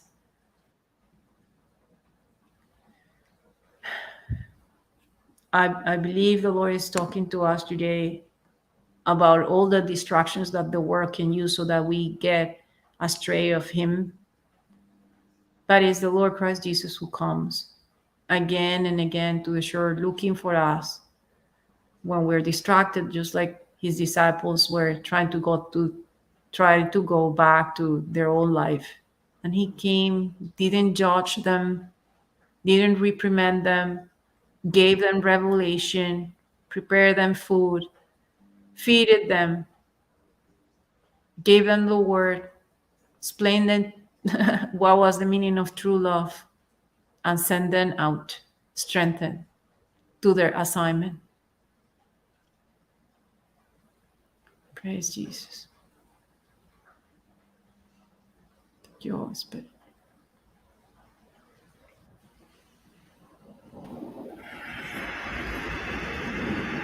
What about the others? As I learn, I feel I'm a baby still crawling, learning the Word of God. But that desire to learn the Word of God, I keep aside everything, what thirst, how the deer thirsts for the water, and I want to learn more and more, and I want to tell the truth to the nations. That is my desire, and I can feel so much. A baby, a crawling baby, has that desire. How much more from 25 years who's experiencing this truth? How much more Papa Johnson or Brother Johnson wants to go out? I can feel that. Why he is thirsting, why he wants to give the truth. If I feel it this way, how much more he's restless to tell the truth to the nations. And he he blessed us, as Jesus blessed us through Papa Johnson, we receive every anointing in the double fold, like Elisha from Elijah. And we declare we are anointed to heal the sick and preach the good news to the nations. Thank you, Jesus, for this thirst. Thank you, Jesus, for your power. Thank you, Jesus, for dying on the cross and choosing us to be your vessels to go out and preach the good news. Thank you, Lord Jesus. Hallelujah. Amen.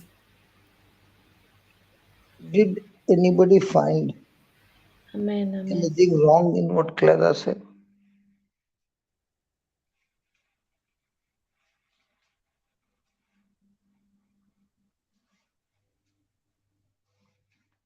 Hello?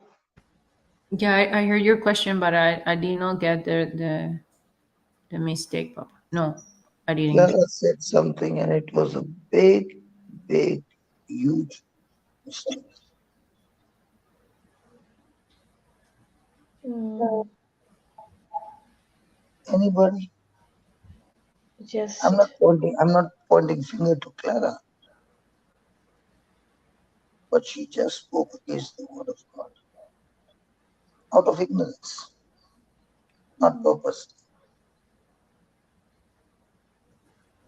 Is it when she said that you are going out and it's not that it's given to everyone? No. She spoke the word of God, Praise Jesus. a lie, out of ignorance. With regards to that blessing, you passed the anointing, is it, Papa? No, that anointing flows through us only. We touch one another and the anointing flows. Yes. What did she speak? A big lie. very, very big lie. I don't know. Clara, I love you.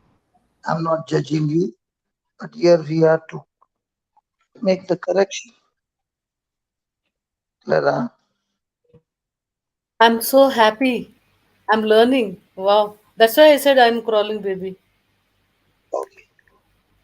Now, you said about the double portion of the anointing that came from Elijah to Elisha, which is so true in the Old Testament, but not so in the New Testament. Oh, In the New Testament, we don't get double portion. okay. And the reason we don't get a double portion because now we are washed in the blood of Jesus. We are made righteous. Okay, we have been given the full anointing. Okay. Everyone is given the same full anointing. The fullness of Christ dwells inside of us. So there is no one portion and two portion. But Hmm. the problem is this anointing which is inside of us, okay, will be at work in action when I renew my soul, when I believe in what Christ has done on the cross. So for Amen. the anointing to flow is not to earn, but to learn. As Clara said, I'm a crawling baby. Babies drink milk and then they go to sleep, and all they do is pour, and the mother comes and changes the lingoti and puts in new, and again feeds the baby with milk, and again the baby is sleeping and doing all kinds of motions and gets up and cries for more milk. Exactly so is a spiritual life with Christ. You're thirsting for the pure spiritual milk and learning from the milk all that Christ has done for you. And what Christ has done for you, you have no physical evidence whatsoever. It is only from the Word of God that now you discover that God says He has anointed.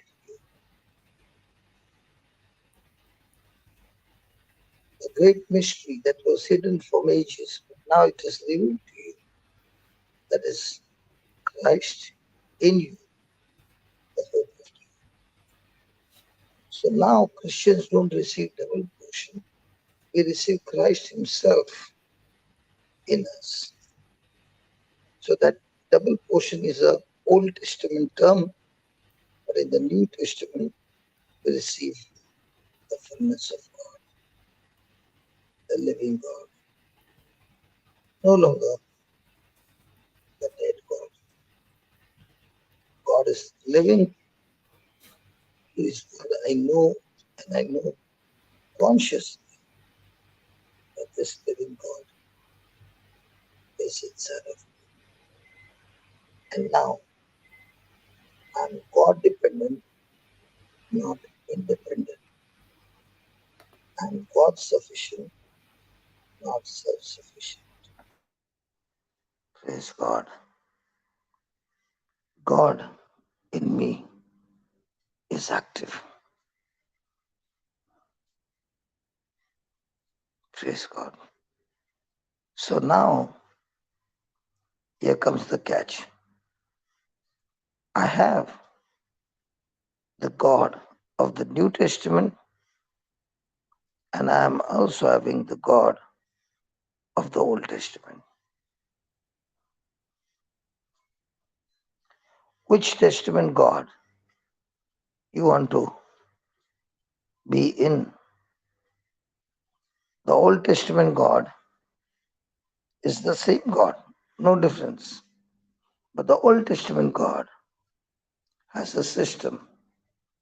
He tells me, put in all your effort first and get qualified in doing my law.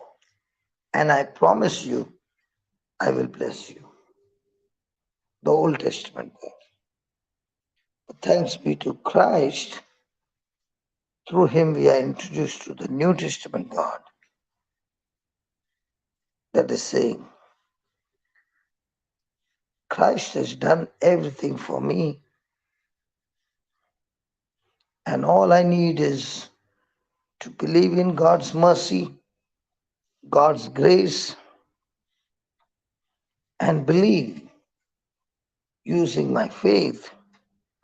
And now, through Christ, you are accepted, you are adopted in the family, and because you are adopted, now you don't earn, but you receive your inheritance by faith. So now I realize that I can live a life of self-effort, and I can live my life learning Christ's effort for me on the cross. Praise God. Hallelujah. Praise God. There's such a big difference Hallelujah. between the two. Such a big difference. One working hard to receive Christ and his blessing. Two, working hard and learning how to overcome unbelief. And the more you overcome unbelief, the more you see the inheritance that comes from Christ. Praise God.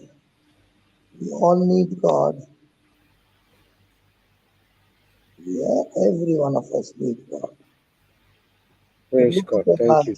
But look at the life in the past. Hopeless, helpless, miserable, in the presence of the storm, in the presence of sickness, disease, chaotic situation in addiction, and all this actually tortured us. And we want to be free. Everyone wants to be free from all this torture and torment. But trying to get out of it without God. Because these things surrounded us and pressed on us and captivated our mind, that we were caught up with mysteries of all kinds of mysteries of life, but without God. Now the same situation, and here you introduced to the preaching of the gospel. And the more and more you heard the teaching, the more and more you experienced the relief. Last night I had an appointment at 11:15, husband and wife torturing each other, fighting each other because of some issues in the marriage, because the spouse loves our own family, has no love for the spouse family. So all these things were there. And sitting with them, I did not ask them to speak much, but they were hearing the word of God. After 1 hour, I asked them, how do you feel? It was so good. I said, do you want me to come to your place every day and preach? Oh, we would love it.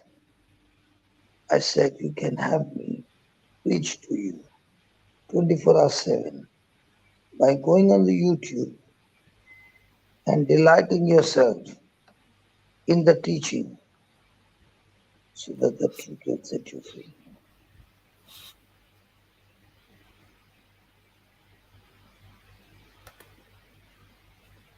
When we do not know the truth,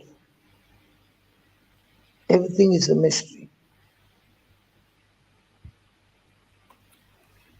You do not know the spiritual life. You do not know how the system of the kingdom of God works. We were only surrounded with evil, and how the wicked one used people to torture us and to triumph over us. And we did not know anything about our inheritance, rights, or privileges in Christ. Even though by birth we were baptized, we were Christians. How we ourselves have experienced, for example, I've experienced for 33 years being a slave in the kingdom of darkness, even though I call myself a Christian. And during those days or years, we could sense how powerful the kingdom of darkness is, that it had complete control over our lives. And it looked like the kingdom of darkness is far superior than the kingdom of light. In those days, we were having so much of issues that we were restless. We were depressed, oppressed, suicidal thoughts, sleepless nights, all this.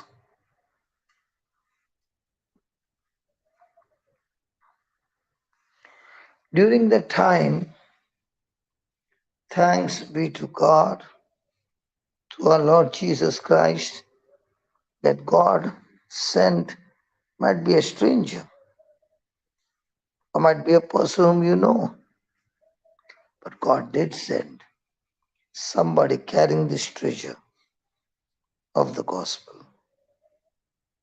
And He also gave you the grace to believe. And you began to believe. And now the anointing just began to touch you. And you had something physical that was happening to you. You could see the people around you. And you chose to believe. You chose to open your mouth and speak the word by faith. And when you did that, now you began to understand the spiritual realm, because now you're born again. And when you're born again, you understand spiritual things because you got a new spirit now. You are born again spirit being. And now you began to know and understand that God is so powerful, He rules over everything. And it is He who will bring all these things that are against you into total subjection unto Him. And as you begin to taste it, one layer after another layer of experience, praise God, your life began to change. The more and more you began to renew your mind, change your thinking, did not even know that's called as repentance. And that's what Jesus said, repent, for the kingdom of heaven is close at hand. Those were the days when you began to see that sin had such power. Sin had so much of force to keep you in slavery, to keep you in addiction.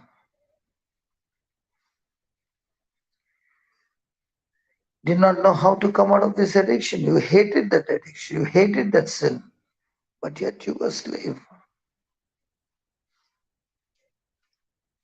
And in that slavery, your mind was totally captivated by the lust of that sin. Your heart was oppressed, depressed, tortured and tormented. And with all this, your consciousness was totally out of control. And like fire spreads,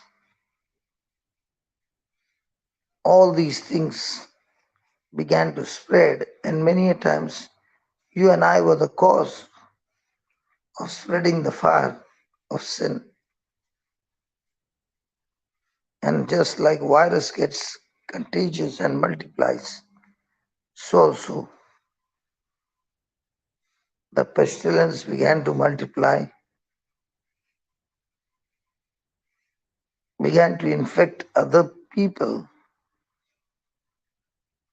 and causing death in their relationship, in their finances, in their body, and wherever. In those days, we would carry the anointing of sin and use our body for sinful purpose.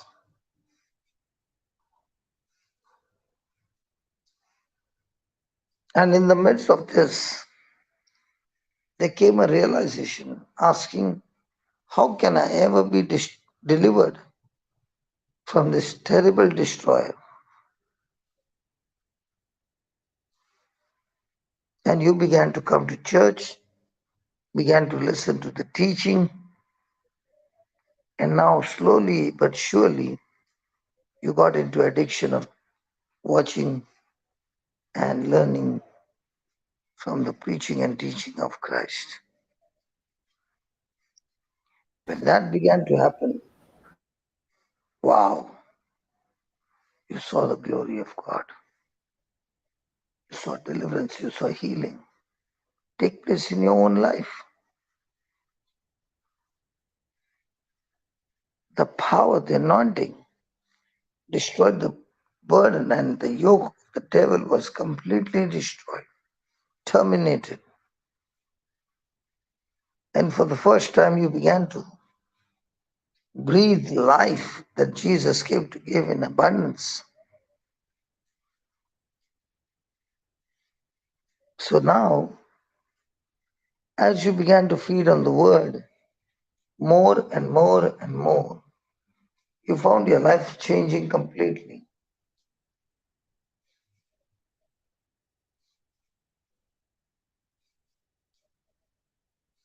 In the midst of every kind of temptation, every kind of trial, every kind of cares and worries, and all kinds of threats, you begin to realize that we all need God in every storm of life. And the more and more you go after Christ to His Word, the more and more you begin to realize that this world is nothing but a chaos. And for me to escape from this chaos, God has given me His great and precious promises, that through these promises, through the divine power of grace, we may escape from all that is in the world. And truly speaking, those scriptures is your divine food. And it is through these scriptures you find your freedom. The good news is, when you sit to listen to the teaching, instead of you giving yourself to God, God gives Himself to man. Remember His love. He does not have love, He is love. He is the light. He is the saving God, the redeeming God, the forgiving God,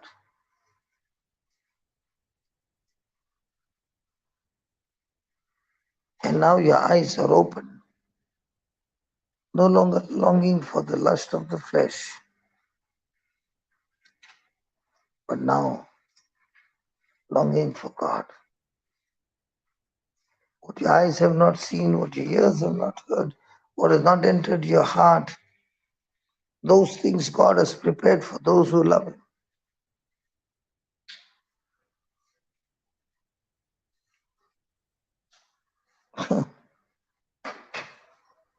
There's nothing in this world that can satisfy you.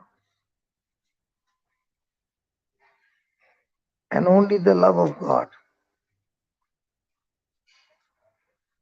can heal us.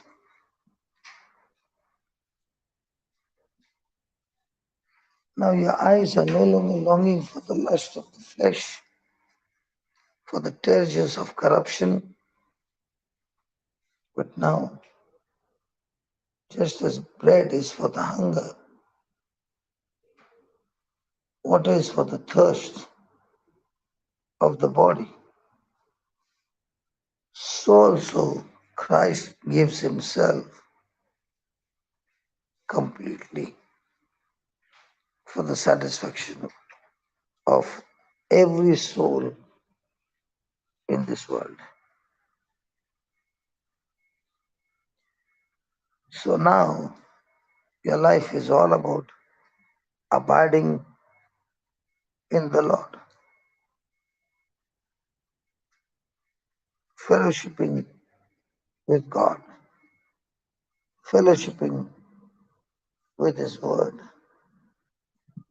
And with this fellowship and with this truth, you want to walk day and night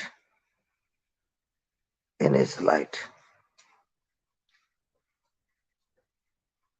No longer want to live your life to fulfill the lust of the flesh,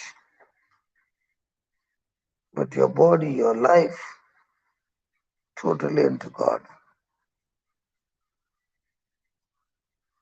And this is the true Christian life. Praise God. Thank you, Jesus. Did you learn something today? Brother, I may thank God for making the mistake.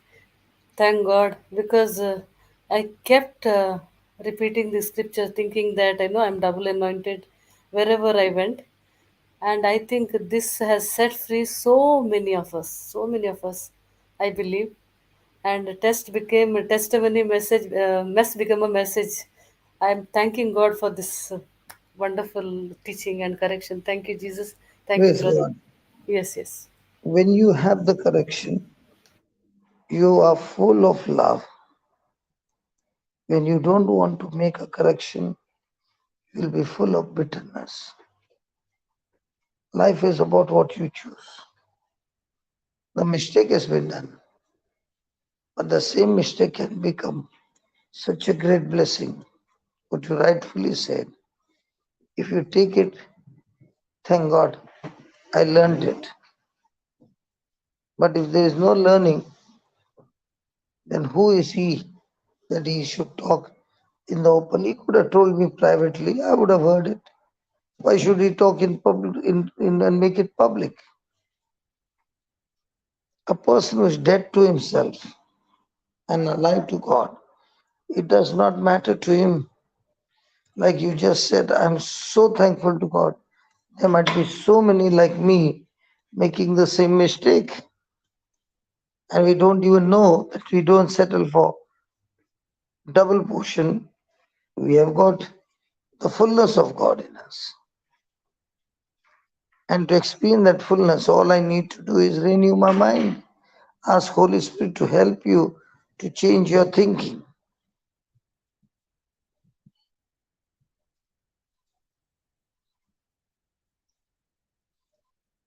Praise God.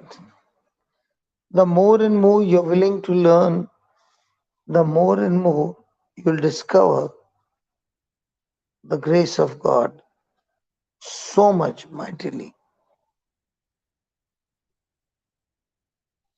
Now, the spiritual food You're craving for more of spiritual food than the natural food. Your appetite for spiritual food has multiplied and increased so much. Praise God. And when this food has been increased and the appetite has been increased, this is what leads you to action. You and I cannot fulfill the action because we do not have the truth.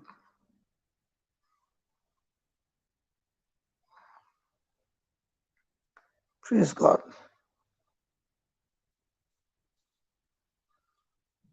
But if that thirst for spiritual things is not true, then the person is running day and night after the Word of God. But the focus is to fulfill selfish need. So one can be satisfied in themselves, another can be satisfied only in Christ. What a big difference between the two.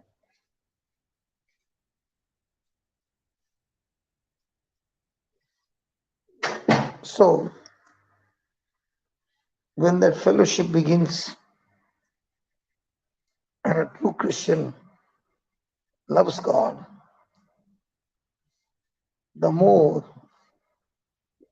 he desires to love Him, the more he desires to keep God's word by submitting to that word. And the more and more he's craving to do that, he does not realize that the word of God says in 1 John 2:5 that the one who keeps his word, in him the love of Christ is being perfected. Praise God. So, spiritual enjoyment is actually soul satisfying.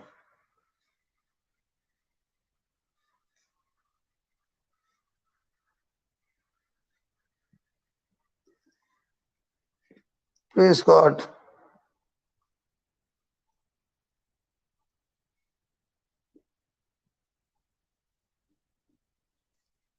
What do you think?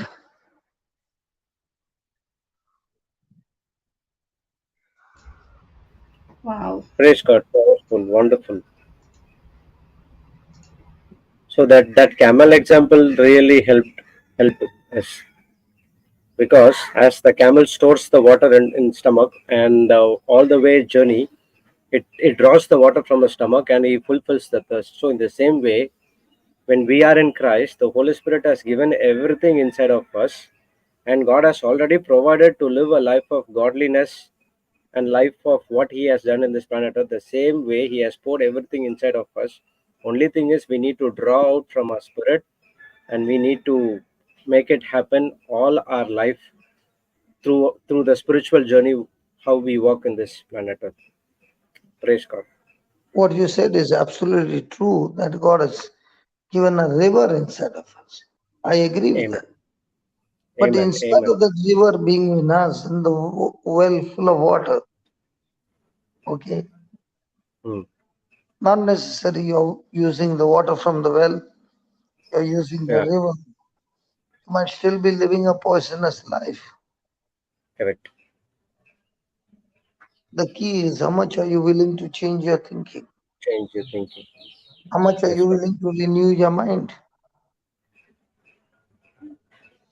So now with this well of water that springs forth everlasting life, the river flowing out of the believer's belly, praise God. Now this is so real, this is so much there. But what happens to the preacher who is preaching, the anointing is there, but he has got selfish ambition.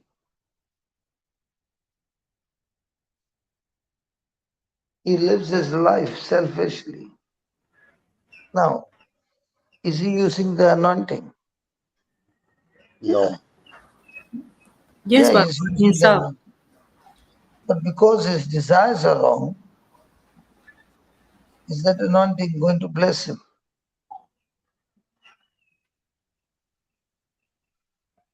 Desires are wrong. No.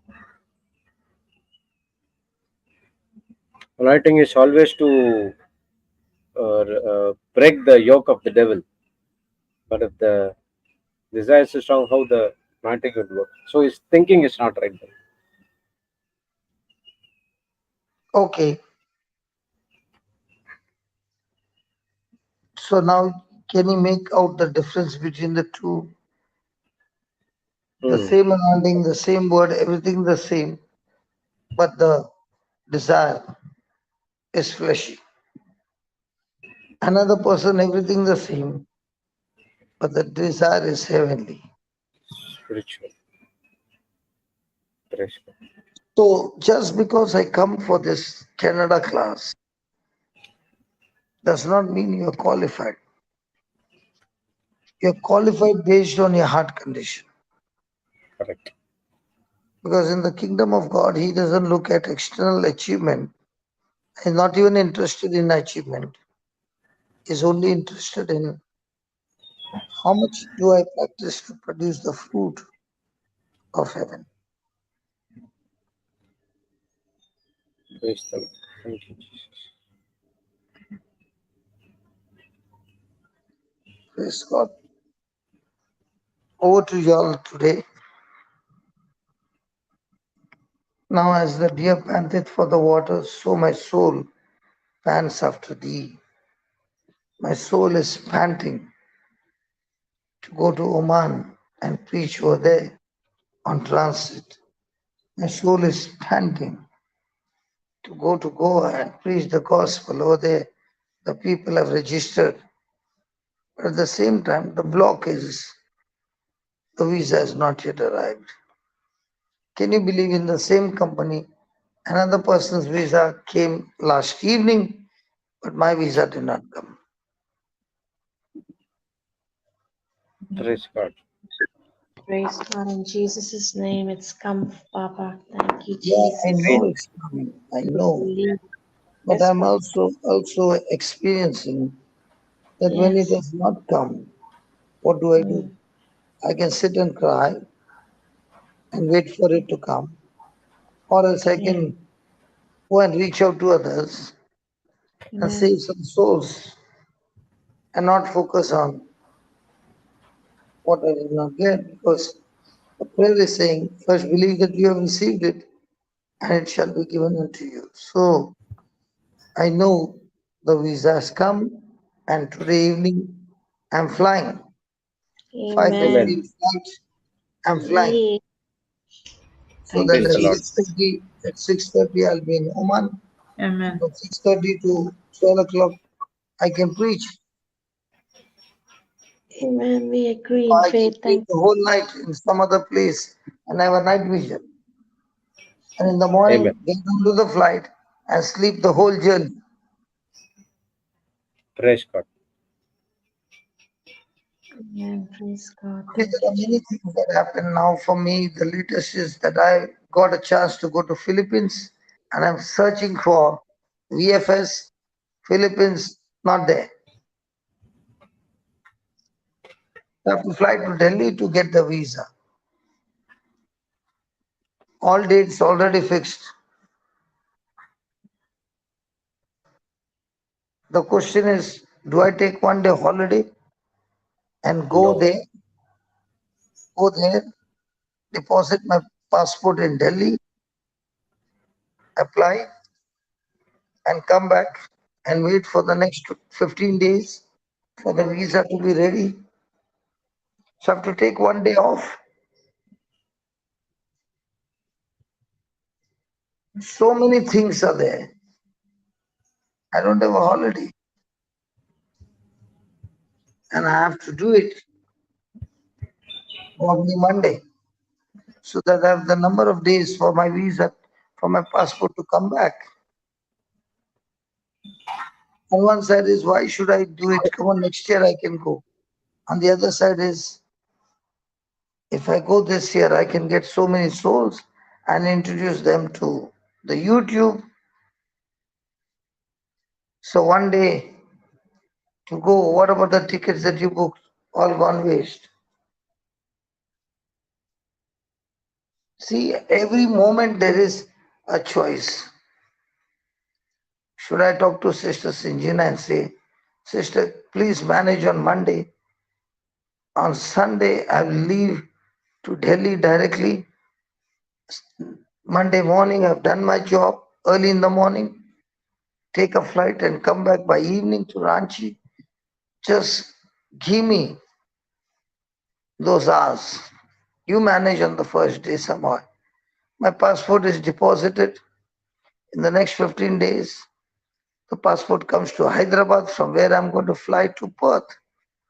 So I put that posting address, Hyderabad. So many things have to be done. Yes, Papa. And I don't go to the travel agent. I'm the travel agent. Why? Because I don't want to spend more money. I can use that money for the kingdom of God. Amen. So it's all Praise. looking out for ways how I can get that visa done. And I was so surprised that none of the states have got Philippines embassy to give us, not in Bangalore, not in Bombay, only in Delhi. Sister Sinjana is there. Yeah, she's there. Yes, She must be brother. Praise saying, the Lord. Good morning, she, brother. she must be saying, what man, you are such an unpredictable fellow. Praise God. First thing I organize a meeting and now But always we have standby. Standby things are there, brother. Even now also, and you said we Jude, are. I got the permission. Jude, I got the permission. Yes, yes, brother. Praise Thank you, God. Jesus. If I heard He her said, say there is a standby, that was enough for me. Thank you, Jesus. It Thank you, solved Lord. my problem. Our standby I Holy heard it, Spirit is. I heard it, sister. Thank you so much. Amen. everyone in the world Yes, heard. brother. Praise God. Amen. But by you giving that permission, do you know how many souls will be touched in those 2 weeks? Amen. Thank you, Amen. Jesus. Thank you, Jesus. I'm only asking for a few hours. Even now also. I'll Yes, be Lord. traveling at night from Goa to Delhi. Wait for sunrise, and there, right outside the embassy, there I'll be there standing. There's no online. If anybody knows in India how to get the Philippines visa, please help me. I need help. I don't Okay, have Papa. the knowledge of it. Holy Spirit, Holy Brother, Spirit. I can ask. Our sisters are there in Philippines. Already they are listening. You are teaching in YouTube. One of our sisters, sister-in-law, met in accident and she got completely healed. And they are there in Philippines, our sisters. So ask I them, can how does find a out and person get back apply to from you. India? Yes, brother. Yes, brother. See, my problem got sorted out, and yesterday, after this couple went, I did not sleep searching on the internet. How do I get it? And all I know is only Delhi. But those who are going regularly, they might be knowing the system. So when you don't know the system, you will be going round and round and round for years. But somebody who has found the system, it becomes so easy for others. And thank God I got a standby also. Jesus went 4 days late, but he was still on time. Praise God. Glory, hallelujah. Thank you, Jesus. Thank you, So Jesus. even though I go late by 1 day, there are others standby in Ranchi who are going to take over. And praise God, we are never late. God's plan is a perfect plan. Perfect on time God He is. Praise And we God. all work together. Praise God. Amen. Praise God. Thank you, Thank you. Jesus. Thank you, Jesus. Now over to you all. Let me also hear from you.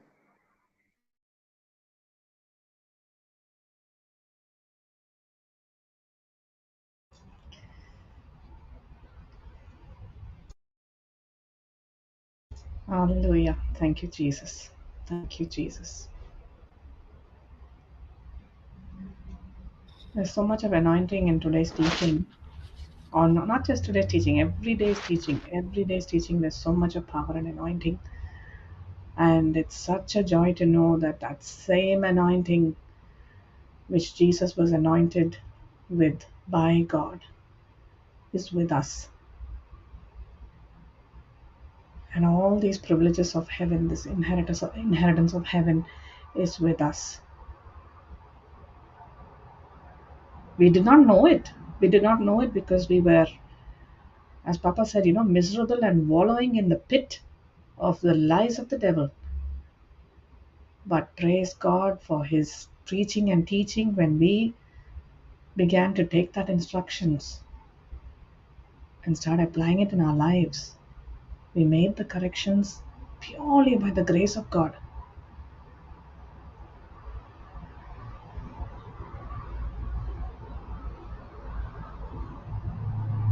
Now we are seeing that we are deers, we are panting for more and more, for more and more, for more and more. What we are receiving, we are taking and sharing it with others and bringing them also to pant more and more. More, the disciple kingdom is multiplying every day.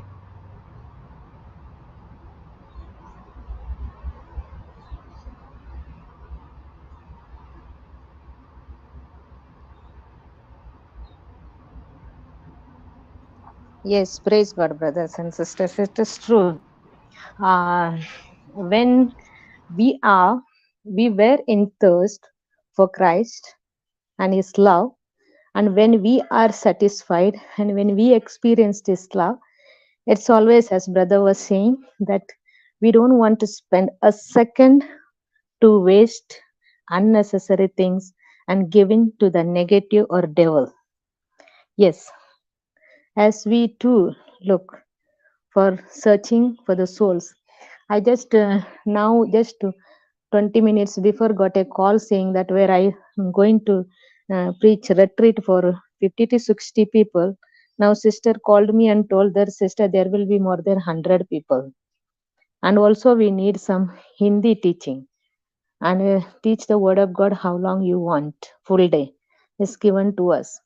Then I called also our warriors from our village, from Malti. So we three of us just now living at 9 o'clock. There will be more school children are coming and plus also nurses, doctors, sisters, everyone's. So if we would have to say today, oh, now these days we are busy, that this, we would have lost more than 100 souls. That 100 souls going and telling to other more than thousand people would have been blocked. But there are times when we go, even one soul take and give the word, that is multiplies 100 and 200 and 10,000 and millions. Thank you, Jesus. But only it is my willingness, my openness, my readiness, self-sacrificing spirit is only will make or bring more soul to the kingdom of God.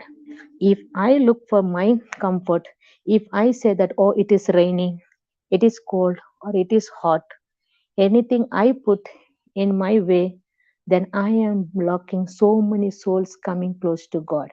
I know our warriors, like our brother Jude traveling, and sister Jocelyn or Kim or brother Johnson, so many of them traveling one place to another place, no rest in sometimes very difficult to get confirmed ticket, all these things. It doesn't make at all a block.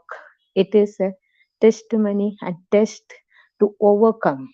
Same thing happened even last night. Some confusion they will put in my mind. I did not remain there. This morning again I put on the faith confession, worries and concern.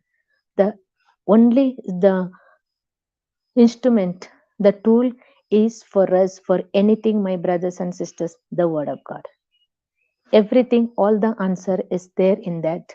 Only we have to cling to him rather than running to the people to ask help and guidance. Thank you, Jesus.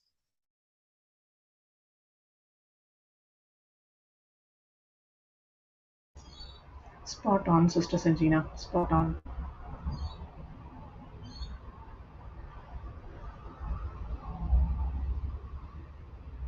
If we are in the worldly teaching, if we are not we, I can say I, as a religious, when we someone asked to give a class or give a retreat or anything, suddenly on the spot he has some changes or and facing bigger crowd, then we'll have I to tell the truth. I am not a person one who is standing before the big crowd and all. Now I don't feel fear because my Lord is within me. That is First John 4:4 it says. So that is the greatest consolation for me. Even today, I would have tell sister, can you ask someone else? I am not ready. No, I said, I told, don't worry, sister. Whatever you, how you want, like that we will do. The Spirit is working on us. Luke 12:12. I told the sister and cut the phone. That's all. Praise God. That is that. It is not my knowledge. It is not me what I have learned and given. No, I have not learned. Still I am learning, as Sister Clara said. Each one of us is learning every day. Each moment is for us a learning in the, as Brother Jude says, that the school of the Holy Spirit. Amen. Thank you, Jesus. Praise the Lord. Thank you, Jesus. Wonderful. So if someone comes and asks us to pray or preach or something like that, so I'll take that, okay, this is not that person who is saying, that is through the Holy Spirit that person is speaking. So at that point of time, as you said, sister, should not have any thoughts. So as Holy Spirit is guiding us, uh, Holy Spirit is inside of us. He will speak on our behalf. So only thing is we need to yield him. We need to listen to him and follow the instructions, and it will be a supernatural life. Praise God. So as the David said, right, the my soul's panteth for the water. So the more we get into the word, as Papa said, the more we renew our mind to agree on each and every promises which God has given to us. Wow, that is going to be a supernatural life, and we would see that things which was not possible in our life, it is working in our life right now, right here. Praise the Lord. That's what I'm experiencing right now. So I've learned lot of things from the Canada class, from the day which I came in, that from April. We started all with the dying to the flesh, and it was a very very huge, long days it went, and it was drilled, drilled each and every one of us. More I got knowledge, and more we learn. Praise God. The more we apply in our life, that's where we see the Holy Spirit is working with us. Praise the Lord. Thank you, Jesus. Hallelujah. So now wherever we go, we are looking out whether we get a chance to give Jesus, the love of God, to others. Praise the Lord. Thank you, Jesus. This Praise life is so,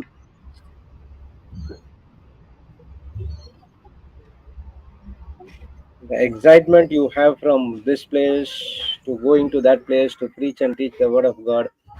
Uh, what we are what we are going to preach, and this that, so many thoughts will come into our mind. But when we allow the Holy Spirit to take complete control, the Holy Spirit will give you the topic which you have to preach, and that those topics will you will be already studied. And if you take and listen to Holy Spirit and you do, that's where there's going to be a wonderful revelation in the teachings which you would haven't heard about those things at all.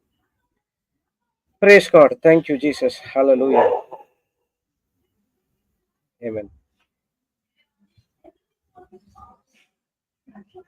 Doctor, you want to share? I was about to unmute myself to thank you because you're right on spot there. when you're giving an assignment, you start thinking like, but what am I gonna teach? It's not us. I'm right there, brother. And I'm also asking him, what is that we're gonna teach? And you feel so not prepared. But at the same time, we have been giving so much. And Papa came a couple of days ago and he said, yeah, I don't know how to prepare a exquisite meal like a chef, but I can do a basic rice, right? We don't know how to preach, like maybe we don't have as many years of experience like Papa, but we know how to teach children ABC. We know. So we're just, as Papa said today, we're no longer the camels, we're the deers panting here for his water, and depending on him, depending on him, depending on him, depending on him. That's a new experience. It makes you feel it's completely new. Is reforming the whole way that we live, because we used to rely on our own understanding, on our own ideas. We used to rely on our own strength, but the Lord is teaching us to be completely dependent on Him. It feels as if the floor is being moved under your feet. But then, as Papa was saying today, I see with my eyes of faith, it is done, it is done, it is done. And if the circumstances are different, then you keep using even those circumstances to see the glory of God, the glory, the presence of God moving, the presence of God moving in. Praise Jesus. Thank you, Holy Spirit, that He's the one who is training us each and every day. I pray that today every one of us just keep getting that thirst and we never get satisfied. And just like St. Paul, we keep asking him, Lord, tell me what to do. What do you want me to do for you? And who are you? Who are you? That he keeps revealing every day more and more and more and more and more of who he is to each one of us. Thank you, Holy Spirit. Thank you, Jesus. Thank you, Jesus. Hallelujah. Wonderful. Thank you, Jesus. Their tests, brother. Remember you, if I want to share, so for people who think, oh, they're so prepared and they're so ready to go. I remember a couple of weeks ago, you invited me to give a teaching, and I went there and I was asking the Holy Spirit what topic to choose. So I took one of the recaps from the Canada teaching, because I was saying, yeah, I know this one, so we can go and do it. But as I was teaching, the Holy Spirit started giving me revelations to incorporate even some sort of like medical knowledge. And I was happy because as a child, for the first time, I was seeing him, right, taking my hand, teaching me how to write. But see, brother, when the time came for the teaching to finish, I was asking everyone, is there any question? Is there any way that you can share with us how the teaching moved you today, or what is that you understood? Everyone remained quiet. Everyone. And of course, the little fellow will try and come, ha ha ha ha. The teaching was no good. That's what it was going to, like, it will come and try to steal the seed right there. And there's what you just said, right? It's not me, it's the Holy Spirit. Am I here because I want to be still people pleaser? Or am I here because the Lord called me? And even if I did wrong, He's still teaching me. I'm still coming with the intention of just serving Him. So we say goodbye. And then I started saying, Lord, thank you. Thank you for teaching me. Thank you, thank you, thank you. I know, and I know, and I know it was effective. So then my anxiety started going down, because I was just declaring the same thing I declared when we were doing the morning tone session, which is a gift.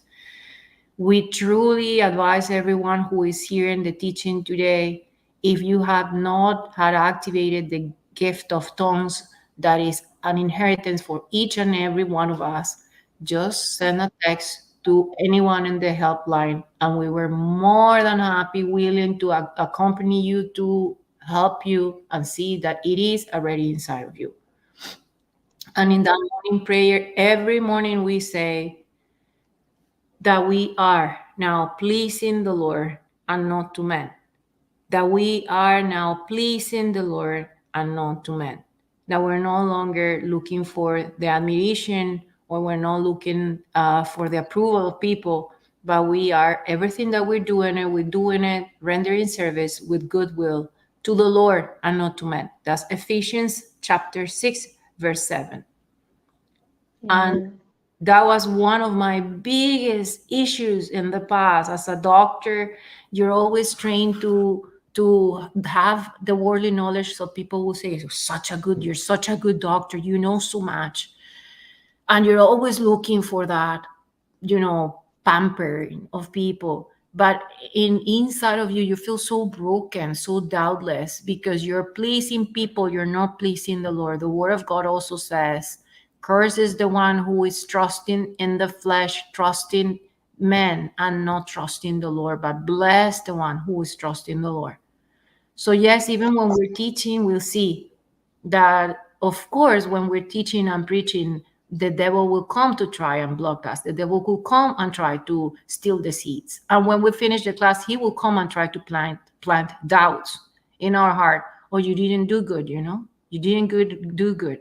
Because when I was sharing that teaching, there were people there, and you know it better than me, brother, that they've been there for a long time in the Word of God before I came to JCILM. And when they stayed quiet, I was like, and I stay strong in the rock. Lord, I know it was you. I don't have to doubt this, because it's not me who is talking. It was you. It was you. It was you. Thank you, Holy Spirit, for the revelations. Thank you, Holy Spirit. But that's what even happens. Doctor, I want to interrupt you. Is it okay? Yeah, no, you're not interrupting. Come, please. Yeah, because I listened to that recorded message of yours, and I was smiling and smiling, and I knew it was a recap, but it was so much of revelation that came out. You were going beautifully, and I said, wow, why didn't I get this link so I could have been there live? And you were asking, there was one person who was reading the scriptures for you, isn't it? Yeah. And yeah, and you did good. And I was wanting to message you privately, but I apologize for not doing that, because you did very good. I listened to it, and there was an anointing flowing. It was the message was very well captivated, and truly, truly, it was a good teaching. I heard it myself. So that's why I put my mic on. I'm one leg out to leave, but I said I have to tell you that. And it is basically, when we are depending on the Lord, we go without not knowing what to preach. That is the relationship that you have with the Father. That is godly righteousness, not self-righteousness. When we go with saying we have a message, we know what we're doing, and it's all about pleasing others, that is pride. That is disconnection with the Father. That is, we it's just depending on ourselves. And that's where today we are all, every day, it's the relationship when we are depending on Him. So praise God, Doctor. I had to tell you that it was it was a teaching, and I said, wow, way to go. I was supposed to message you, but I'm sorry, and I had to Listen, tell I you. don't think it was a mistake, because see, I was learning to stand on the Lord. Because if you Mm, message me, then I will still be looking for someone to come and say, "Was it good? Was it good?" But if I ask that, then I'm not trusting that it was the Holy Spirit revealing to me. It was not the mm, Holy Spirit talking, right? So it was a battle, but it was at the same time the pruning, right? You've been with us since we started this teaching, and we switched to every day, and you've seen the change. Why? Because I also came at the beginning still wanting that admiration when I was doing the recaps. But the Holy Spirit changes you. And then when the water starts flowing out of you, then you don't need people's admiration. You want to go and help people. You don't have time on thinking on yourself anymore. Now you want to invest that time on others. And I'm still learning, every one of us. I'm only being so honest because there is people out there thinking that we are experts. That's never going to happen. We never gonna be experts. We might have a little bit more of time invested in reading the Word of God, talking about it, but the Lord keeps teaching us in every single circumstance. And as Papa have been saying years and years, just get out with the Word of God, that line that the Lord gave you through someone else, that antidote that you use, that specific scripture that gave you victory, and share your testimony. And you will be getting more. You will be getting more because now the Lord is seeing your heart intention. If you ask the Lord for a house and you only keep it for yourself, you're not really going to progress so much. But if you use that house to then give the word of God to others, oh, you're going to see how he's going to give you more than 10. And that's what has been happening with the retreat centers. And every one of us, just as we were hearing Sister Sinjina, like, yeah, we get shaky when we get there, but it's because now we're learning how to crucify the flesh, not depending on us, depending on the Father, depending on the Father, depending on the Father. And that feels like when you're a baby and you have to start walking, right? Remember, like it's like you're shaking, but you gotta try. You're shaking, but I gotta go. I gotta go. And it's walking in faith now. Is the good fight of faith. Absolutely, absolutely. And that is what, and there's increase. That's the measure of increase you require, you will receive as you keep utilizing every single thing that He's put inside of us. The fullness of grace is inside of us. The power that was in and is in Jesus is inside of us, each one of us, because the Holy Spirit is not doing it, not us. So when we're depending on Him, that is the best thing that we come to know, that is that relationship, and that has to be established, that has to be nurtured, that has to grow every single day, and this is what the teachings are doing to us. That's right. We cannot take that break and say we did it today and now it's okay now, because that connection has to be there. And then that what would happen with the branch, it starts withering away, the leaf starts drying. But the good news is, soon as we get into the teachings and we are listening and listening and listening and hearing, that battle that's going on every single moment, it's the battle between the flesh and the spirit. And that's the preparation that we have every day to fight these battles, the storms that's coming against us. And we know then victory is ours, because changes, corrections, we can clearly see today we got a practical experience, practical situation today of Sister Clara, where there was correction made immediately. We can see the attitude was so fantastic for all of us to learn, And when the changes are made, more and more grace increases in us, the more He wants to give to us. And that's the best thing, these teachings. Praise God, sister. God bless you. And Brother Jude, even he keeps talking about how he's learning so much from the Canada class, and he's already preaching and traveling. And I believe that's true humility. So more and more grace keeps being given to us and pouring out into us each time. We just make ourselves available, and we are just depending and only depending on Him. Nothing of us, everything of Him. Praise God. Thank you, Jesus. Thank you, Jesus. Thank you, everyone. Thank you, CJs, for the notes. Thank you, Papa, for getting up at 3 a.m. Whatever it is that you are, and you come, just giving us example of saying yes to the Lord. Thanks. Same thing for Brother Jude. Like, he's in the retreat and he's not saying, "Oh well, they will manage." He comes, and that's again we're seeing is the Holy Spirit moving us because we're thirsty. We're thirsty. We know we're not perfect. We're gonna be perfected until the very last day. But as you said with Sister Clara, like, it's now being a joy for us when we discover where are the areas that we need corrections, because that's beheading those spirits right there, using the sword of the Holy Spirit, the Word of God, to get corrections and to walk in the Spirit, like Papa was teaching us today. Walk in the Spirit. Walk in the Spirit. Thank you, Jesus. Thank you, Holy Spirit. Praise the Lord. Thank you, Jesus. Hallelujah. All are the works of the Holy Spirit. Yes. Okay, thank you, Jesus. So let's move on to the next assignments. As we have learned many things today. As the anointing is not double, it's always full. When we are working in the fullness, when you're operating from the fullness of Christ. Praise God. Thank you, Jesus. So with the same anointing, let's all pray in tongues for a few minutes, and then we will close the session with the Thanksgiving prayer. Praise God. Hala hada haba baraka hira hiria hadaraba shiba baraka hira hiria hadaraba. Glora hada hada haba baraka hira hiria hadaraba.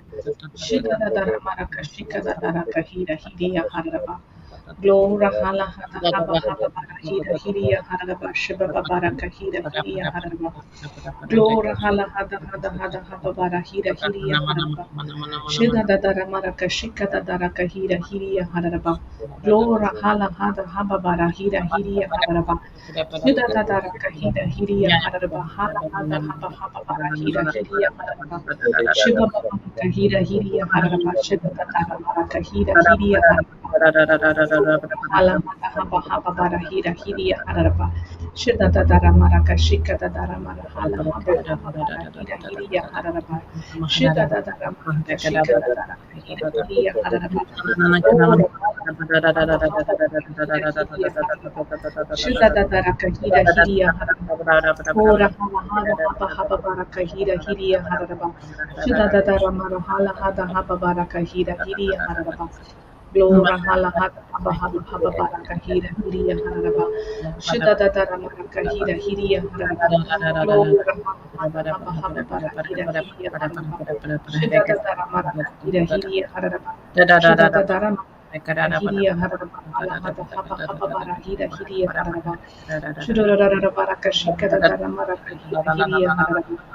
Glora hala da dara mara kahira da dara kashira da dara mara hala hada haba bara hira hiria hadaraba. Shida da dara mara kashika da dara kahira hiria hadaraba. Glora hala hada hada da mara hada da kashika da dara kahira hiria hadaraba. Glora hala hada haba haba haba bara hira hiria hadaraba. Shida da dara mara kahala da dara bahira hiria hadaraba. Shida da dara kahira hiria hadaraba. Glora hala hada hada haba haba baraka hira hiria haraba. Shida da dara maraka shika da dara kahira hiria haraba. Glora hala hada haba haba haba bara hira hiria haraba. Shida da dara maraka shika da dara hala haba haba haba haba haba bara hira hiria haraba. Shida da maraka hira hiria haraba. Shida da dara kahira hiria haraba. Glora hala hada haba haba bara hira hiria haraba. Shida da dara maraka shika da dara maraka hada haba bara hira hiria haraba. Glora Praise hala hada God. haba Thank haba you, Jesus. Hallelujah. Thank you, Jesus, Holy Spirit. We thank you, we glorify you, and we magnify you, Lord, for today's teaching and for everything, my Lord, that you have stored in heaven and you had set free for us, Father. We thank you that you keep us thirsty of this relationship with you. And in this relationship with you, you teach us to just go and share the word of God with others, not with our strength, nothing of us, but everything of you, Holy Spirit. We thank you for keeping us completely obedient, submitting to you. That when we submit to you, the devil flees from us because now we understand, we know our identity in Christ Jesus. That when he comes and tries to accuse us, we keep being reminded by the Holy Spirit that the Lord has been the one who has chosen us, and not we the one who choose him. It's the Lord who has chosen each one of us today to come and listen to this teaching, for our heart to be converted, for us to be at the feet of Jesus Christ. We thank you, Father, for keep teaching us to be humble. Thank you for the example of Sister Clara today. Thank you for that gift of the Holy Spirit that was so vivid. In the mighty name of Jesus, we make this prayer. Amen and amen and amen. Thank you, Amen everyone. and amen. Praise God. Thank you, Jesus. Praise Jesus. Okay. So here are the announcements for the retreats. We have a Konkani retreat which is happening on coming Monday, 21st to 25th in our NCH in Meramajal. And there is a retreat in US, Atlanta, Georgia. The address is there. It will be updated at the website. And it's scheduled for September 1st, 2nd, and 3rd. So Sister Jocelyn, Sister Kiyomi, Sister Florita, Dr. Elizabeth, and other anointed preachers will be there to preach the word of God. And our next English retreat in Mangalore is scheduled from September 4th to September 8th. Okay. So these are the retreats, and the Hindi retreat is scheduled from 21st in Ranchi. All the details will be updated on the website today. So please visit to our website jcilmglobal.info and navigate for the events calendar section. In that, move out to August or September month. You will see all the details of the retreats which has been scheduled will be updated over there. Praise God. Thank you, Jesus. All these retreats videos will be in our JCILM YouTube channel, and there are two channels other JCILM YouTube, JCILM Info, JCILM Global. And in Global, you see most of the students of Papa Johnson is coming and preaching over there. Praise God. Thank you, Jesus. So these two channels are main for English. Apart from that, we have JCILM Hindi, we have JCILM Tamil, we have JCILM Konkani, we have JCILM Malayalam. So a lot of Marathi, everything is there. So if you see the description part of our every videos, the links for each and every channel is given over there. So you can visit those channels, subscribe and like it, so others can also the videos which you like can go to other places as well. Praise God. Thank you, Jesus. We cannot preach 24 hours to you, but the preaching is always there in the YouTube, so you can listen at whatever time you want.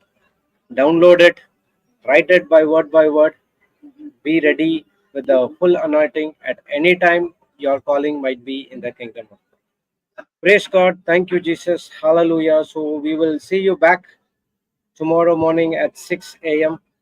And thank you, Papa Johnson. Thank you, Dr. Elizabeth. Thank you, Sister Christina, Australia, Christina, Dubai, Sister Sinjana, and all other my dear brothers and sisters in Christ. So have a blessed day ahead. Always be a blessing to the nations. Thank you all. God bless you all. Have a wonderful day. Bye-bye.